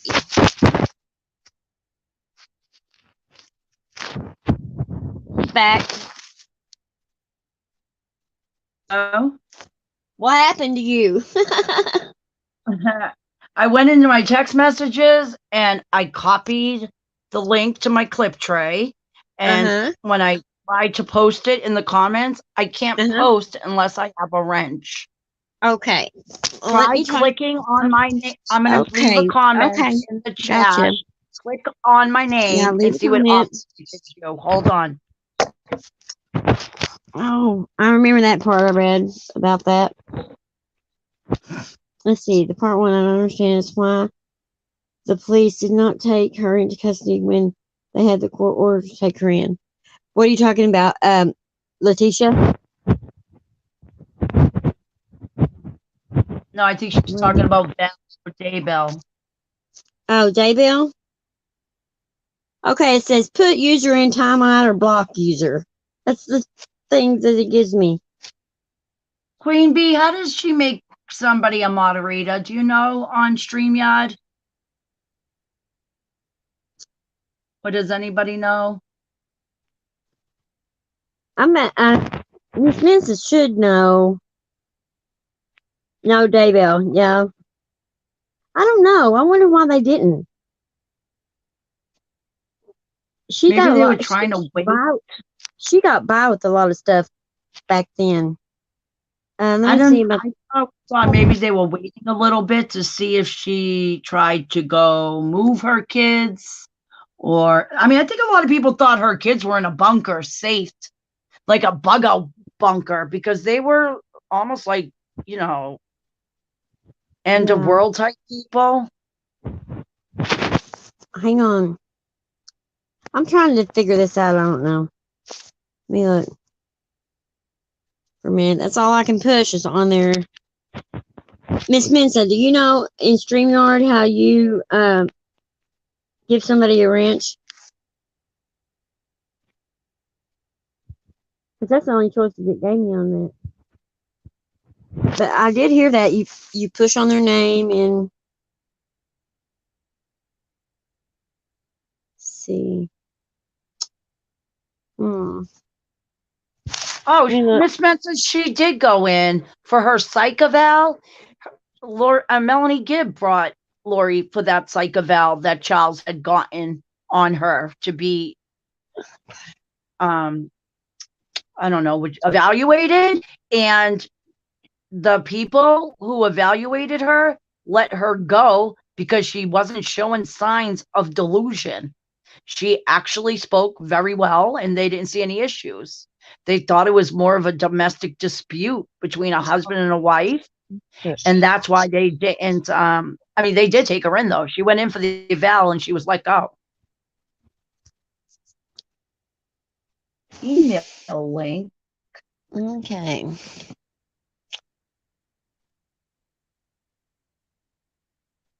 Trying to figure it out. Hang on. Y'all go ahead and talk because I am reading. Sorry, I'm trying to figure this out.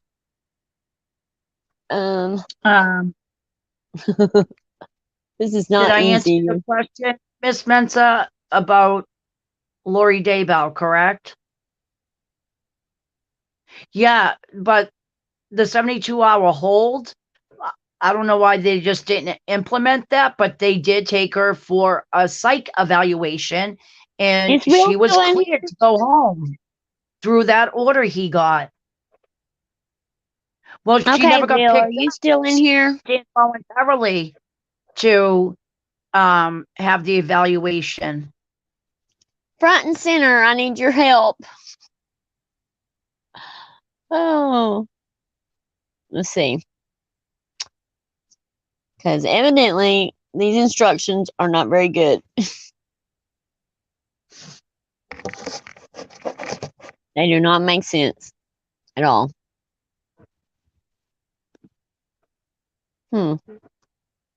That's bizarre. Sorry, are you still in here, Will? He said he was here just a second ago. Because I don't know if you do it in YouTube Studios.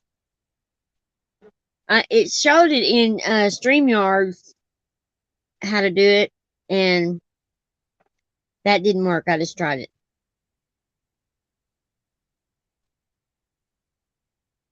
Went to court, and the court ordered a 72-hour. Okay, to add mods, you have to add them on YouTube. Yep. Oh. Okay. I don't think you can do so free streaming service. Oh, okay. All right. Well, let me see. Yeah. See what I can do here. Hang on. Isn't it like? Oh, so you mean how would I do that on YouTube? I don't understand because if you can't stream through YouTube, then how am I going to add one?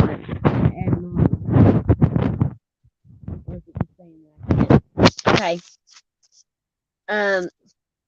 She can't figure out how to post the link. It won't. It won't post. When I go to post it, huh? What if you hold it down, the link, and what's the options? It should tell you to. Okay. It says copy it to your clipboard. Oh, wait a minute. Wait. Hang on. Okay. I think I might have it. I don't know. I say that all the time. I do eventually get it. It just takes me longer than probably most. Okay, let me try it.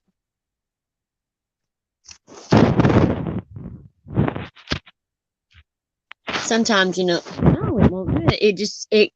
instead of pasting it, it just says copy again and share. Yeah, okay, so you clicked it once and hit copy. Mm-hmm. All I right. did. Now, can't you write in the chat where we're typing? Right. Click And the, I tried the to do box that. where And you type when I and go hold over it in there, there.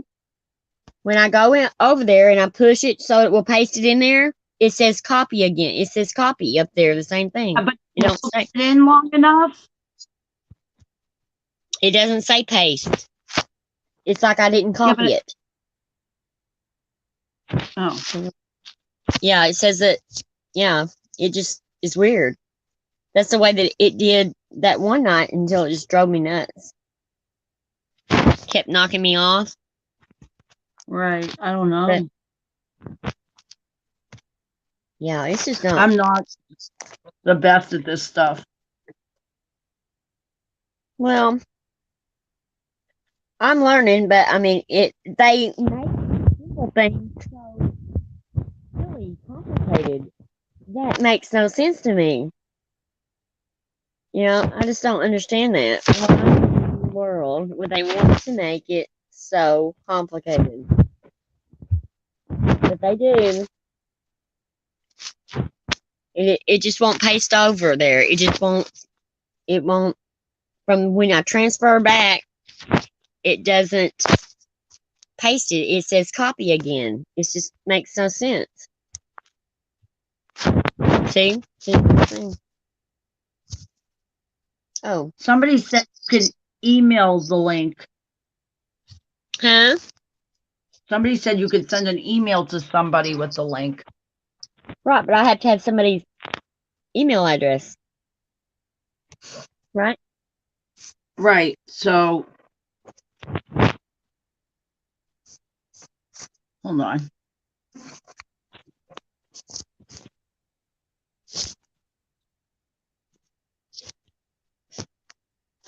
Yeah, it's kind of nutty the way they have this worked out. I mean, it just seems like they would have their stuff together better.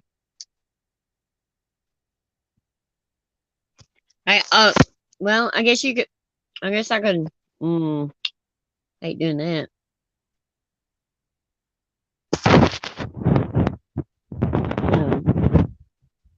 Who did a good live last night, Miss Mensa? Therapist and then husband was killed. Yeah.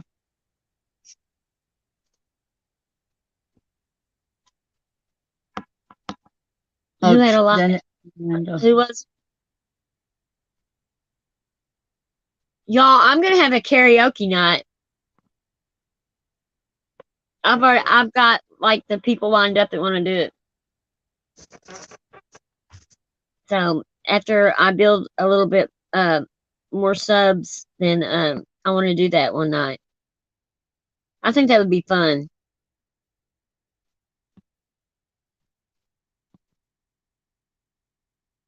You gotta have a fun night. I mean, you gotta have some kind of fun somewhere, like Will does on Saturday nights. I try not to miss that.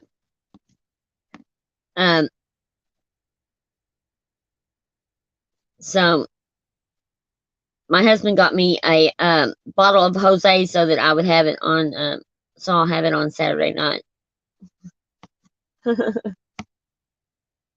But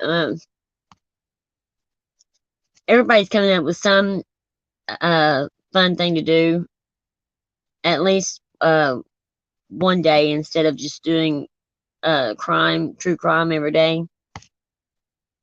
But Will's doing the cold case thing on Tuesdays. I really like that. I'm going to be doing missing kids on Mondays. Unsolved cases. And so this past week I talked to my son, and talking to him now that he's an adult, he still on the case that I'm working on now, he made me look at things through a child's eyes because he was there front and center when his best friend come up missing. And he made me see things a lot differently. And I was looking at things through a parent's eyes, and he brought me down to their level to where that I could see what was going on, in their minds and things that was happening. And it really brought some insight to where that I understand so much more about um, this case than what I did before. And it really hit home. I mean, just really, yeah, I was close to my kids too. I mean, me and my boys were really, really close. But there was just some things that I could not um, reach their level on, I guess. And it just woke me up to that, as to no matter how close you are to your kids, on some level, they have this um, their own kind of language that where they see things so differently than you do, and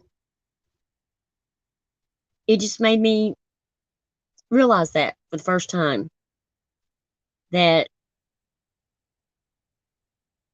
they're kids and they have their own world down here, that they're looking through their eyes. They see things so much differently than what we do. And but me and him is like, he didn't even know that I was even covering Thomas's case or anything, and we almost brought it up at the same time. He was like, "Oh, I told him I started my YouTube channel," and he's like, "Oh, and by the way," and I said, "Oh, I'm doing a story on Thomas," and he's like, I was just fixing to say that I made Cassie start looking up stuff, information, because he was going to start trying to track the people that did it. So, I'm going to have him on. He's going to come on and talk about it soon, I hope. He's so busy, but I'm going to try to track him down into where that we can get together and talk about it. He's still real bothered about it, and I know that I am, but I could not figure out, I was like, so it's a small town, and I was like, all of a sudden one day Thomas just pops up, and I was like, where did he come from? Has he been going to school, with the kids all this time? So I got that kind of impression. But Sean said that he hadn't even been there very long, and they moved there. And he also told me that um, that he never could come outside to play. He had bruises on him all the time. He had black eyes. That's when I started getting involved, is when he started having black eyes, and I started seeing, the black eyes, but it was happened so quick. But he also told me that Thomas only went to school 2 or 3 times a week. And I got the school teachers' names, and I know the principal, because the principal of the school was my science teacher. So I'm going to find out why in the world where was these teachers and where was this principal when this kid was missing so much school. I want to know where they were at, what they were doing, and why they didn't inform somebody somewhere. Because Sean said that they would go and check on Thomas because he missed so much school. But sorry to get off on that. I just thought that. But anyway, that's the case that I'm covering right now on Mondays. My son's best friend come up missing when they were 11 years old. And they found just his skull, and they didn't identify him until 16 years later. So that's the case I'm working on Mondays right now. And then I'm looking up some more cases and I'm just seeing which one reaches out and grabs me for next Monday. So we will see. And we're gonna have a schedule put together this week, I think. we'll have a schedule put down. I don't know, Miss Minson, when you have your shows or whatever you post videos or whatever. I'm gonna try to come up with a schedule so that, and we're only gonna do. I'm gonna talk about the Watts case a little bit. It's gonna be Watts Wednesday. We're gonna do that on Wednesdays only. We did it tonight because I got my internet installed and all that stuff, so that I was back up, and we thought that we'd do a test run tonight and see how it went. But we're gonna come up with a schedule, and then we're gonna work out the rest of the days and see what we're gonna do there. But we will have something, and we're gonna have a fun night though. We're gonna have a fun night where that. And then I'm gonna one night I want to have where where someone in chat, we're gonna pick somebody from chat that has a case that they're interested in looking into, and we're going to do that for a person in chat, like once a week or something. And we'll start doing new cases just on the same night. We'll do it on the same night. And we will try to get that up and going this week. Hopefully, we will. So, I think Dorothy's going to have a lot more time on her hands now. But, I mean, and everybody's, I mean, you're welcome here, Miss Vincent. I'm not even saying that you're not. You're welcome to come back, whatever you want to do. And I know the Watts case just really gets people riled up. They do. But, I mean, I'm just real protective of Shanann and her babies. I mean, I don't care, you know, if she beat Chris to death every night. I don't care what she did. She didn't deserve for him to do what he did to her. She deserved to live just as much as he did. And maybe she should have beat him. Maybe he would have been in line better. I mean, I'm joking, but I'm just saying, you know, he just shouldn't have done what he did. And especially his babies. I mean, you know, I just don't see how he did that to them. I don't get that, how parents can kill their own kids, or even anybody else's kids. I mean, just children. I just don't understand that concept of what kind of person it takes to do that. But, you know, that's what I was going to be. You know, I wanted so much to be, for my career to go a long way in child psychology, and I wanted to really make a difference. I wanted to be a forensic psychologist first, but then I decided to start going to school. Maybe I could help the kids before it got to that point. And, you know, I saw so many horrific cases of kids damaged from child abuse that I could not sleep at night. I come home throwing up every day, and I couldn't handle it. And I went to school for a long time. And when they put me in my internship, I figured when I really got put in the real world, you know, where these cases are, I couldn't handle it. I could not handle um, what people did to their own babies. And it was mostly parents that did it to their own children. And I just could not fathom that. And so I just decided to go a different route then. But I will always have that, you know, under my belt. Um, and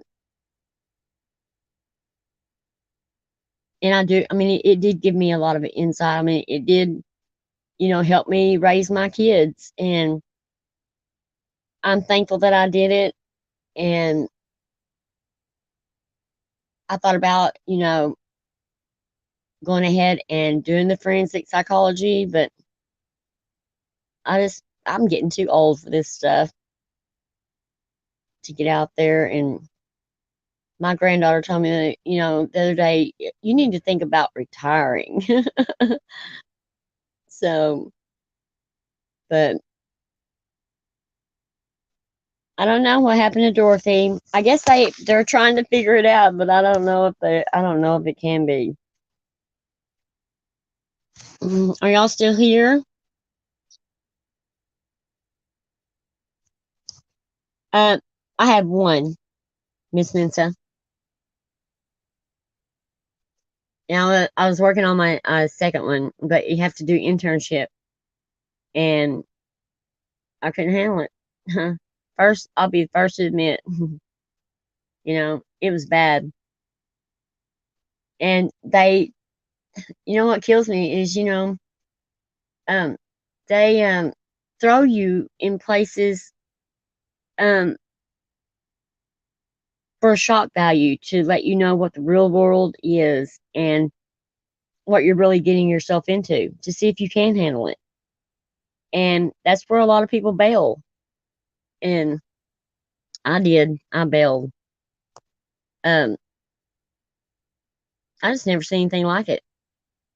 And, I had been around, my mom was a foster parent all my life. And um, I've seen some really bad cases come through my mom's house. But, you know, nothing prepared me they put me in a child psych ward. Um, and it was at a mental hospital. And it's where these babies were beaten so bad that it gave them brain damage, or it damaged them so badly that they were so violent that they could not be handled. And it was unbelievable to me that they were normal children, just very normal. And abuse did this to them, and it was sickening. And then I tried to intern for CPS first, and that's the crookedest system I ever seen in my life. They would leave kids in homes that should have been taken, and they would take kids out of homes that should never have been taken out. And it makes no sense.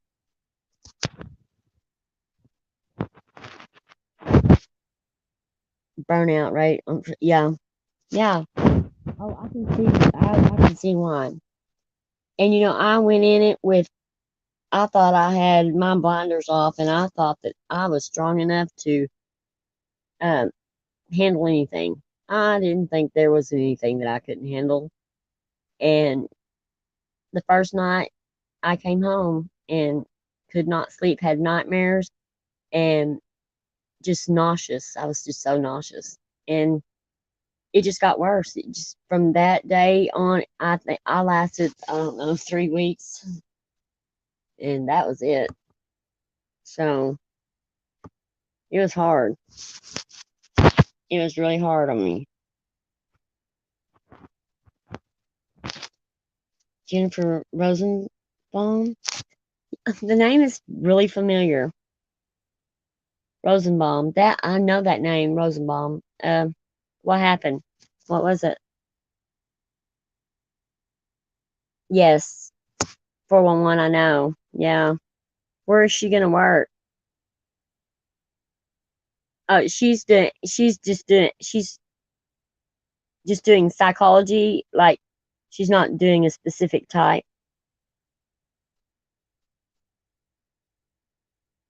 I think that I would have done better if I had um just went for criminal psychology. I would have done. I think I would have adapted to it better. Um, it's like, I don't know. I mean, I think that I would have done better if I had the mentality that I should have kept instead of thinking, oh, well, maybe I can, help the kids before it gets to that point. Well, you just don't realize that what you're dealing with, what you're getting when you're talking child psychology, you're talking all of it. You're not talking troubled kids before they get in trouble. It's a lot more than that. It's a lot deeper than what I thought. It's a rude awakening. It really is. And if you want to be good at your job, it's you better have the stomach everything you're going to see, because it's unreal. The things that you see, it's really unreal. Yeah, I mean they can't even make movies. I mean, that could ever cover the depth of what you have to see on a daily basis. It's just, and I don't know.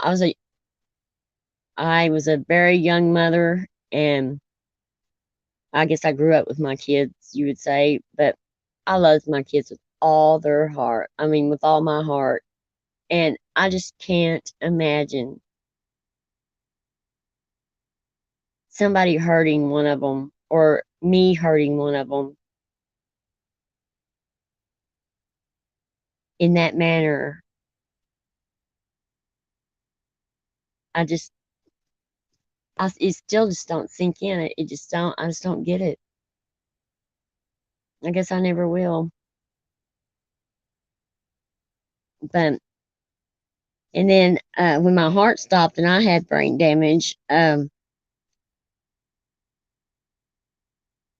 was, that was a lot of work to, you know, try to get myself back to where, well, I've got myself to where I am now. I'm not back to normal yet, but it was so frustrating. Um, because I was crazy and I didn't know I was crazy. And that's the one thing that they used to tell me when I would go in. They'd say, remember, these kids do not know that there's anything wrong with them, and I would be like, how could they not know? But you do not know when you have, um, I think that there's a lot of people that, like murderers and people that do have psychological problems, they really don't know that they're different, you know? And I just don't see, I mean, I can't even imagine, what truly goes on in the minds of somebody that can take somebody else's life. It's unbelievable. I just don't understand their mentality where they think that their lives are more important than anybody else's. I don't get that, where that trigger is that makes them think that they can just, oh, it's okay that I get rid of you because, you don't need to be here because I get to make that decision. I just don't get it.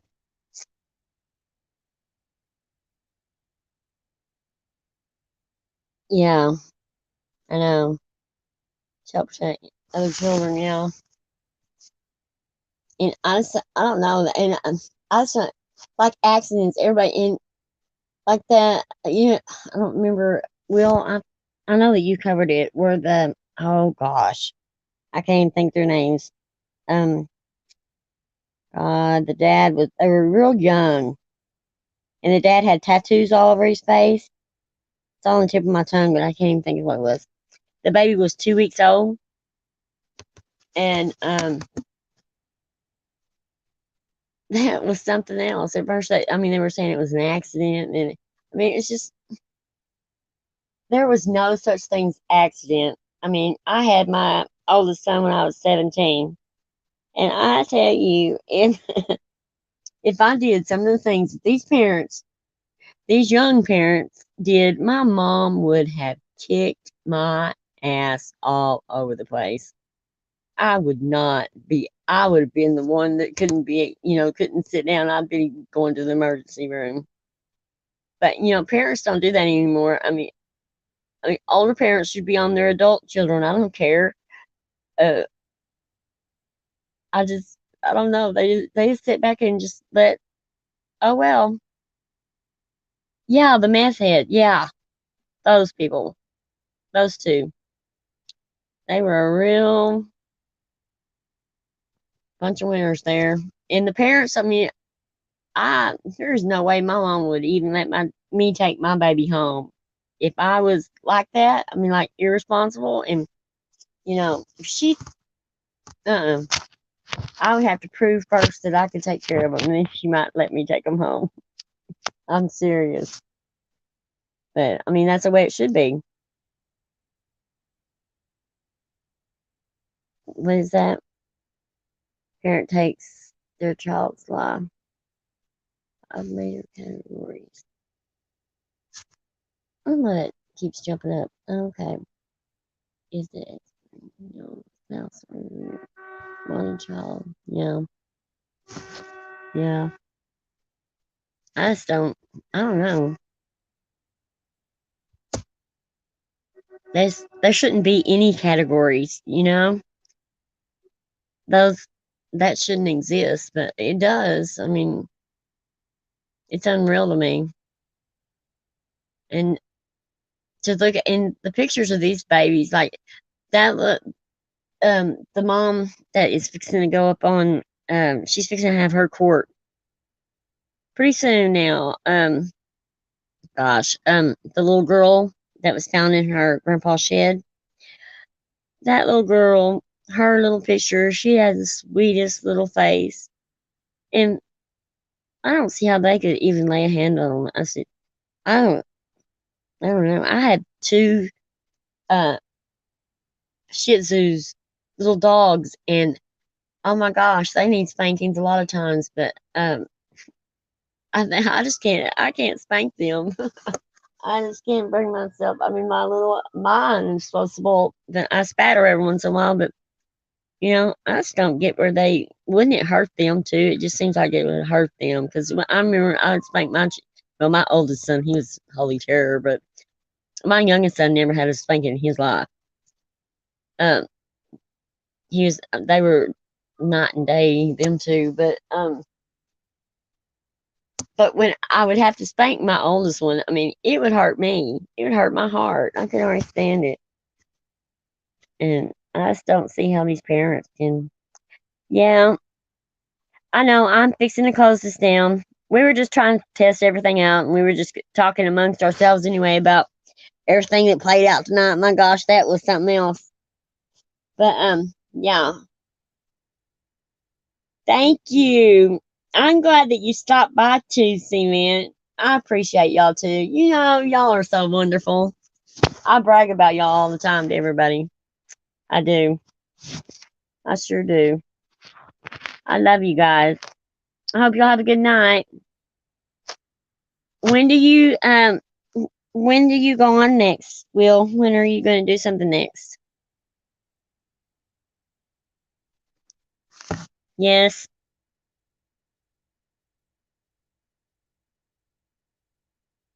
Will it be Saturday or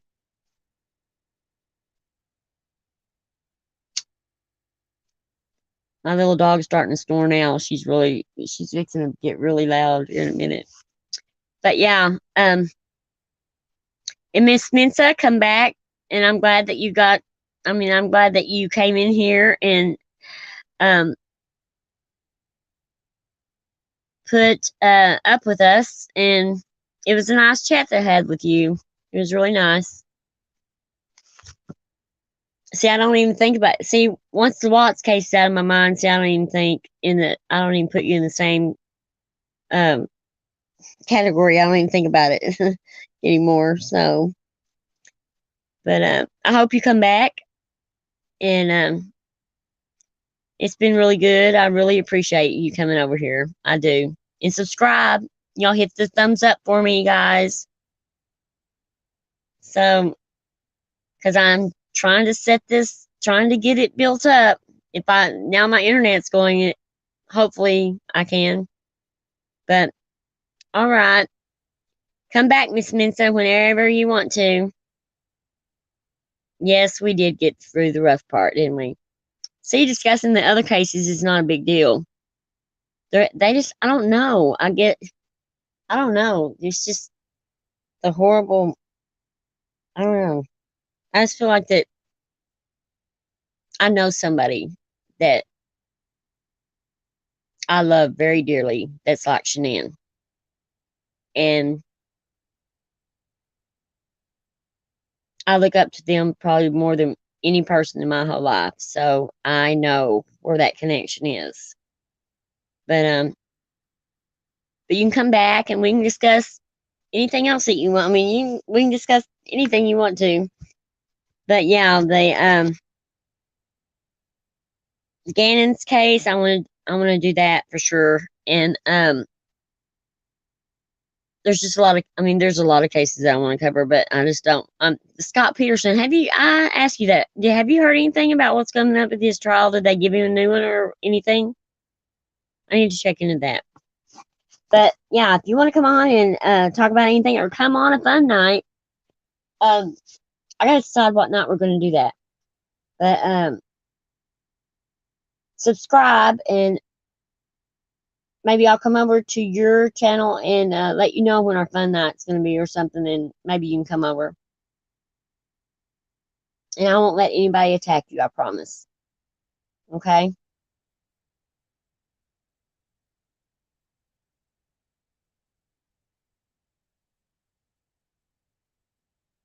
Really? I mean, I think that he's guilty, but um,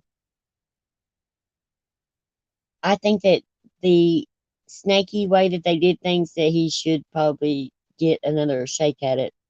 They're going to find out he's guilty anyway. Cement, thank you for being here. Loved you.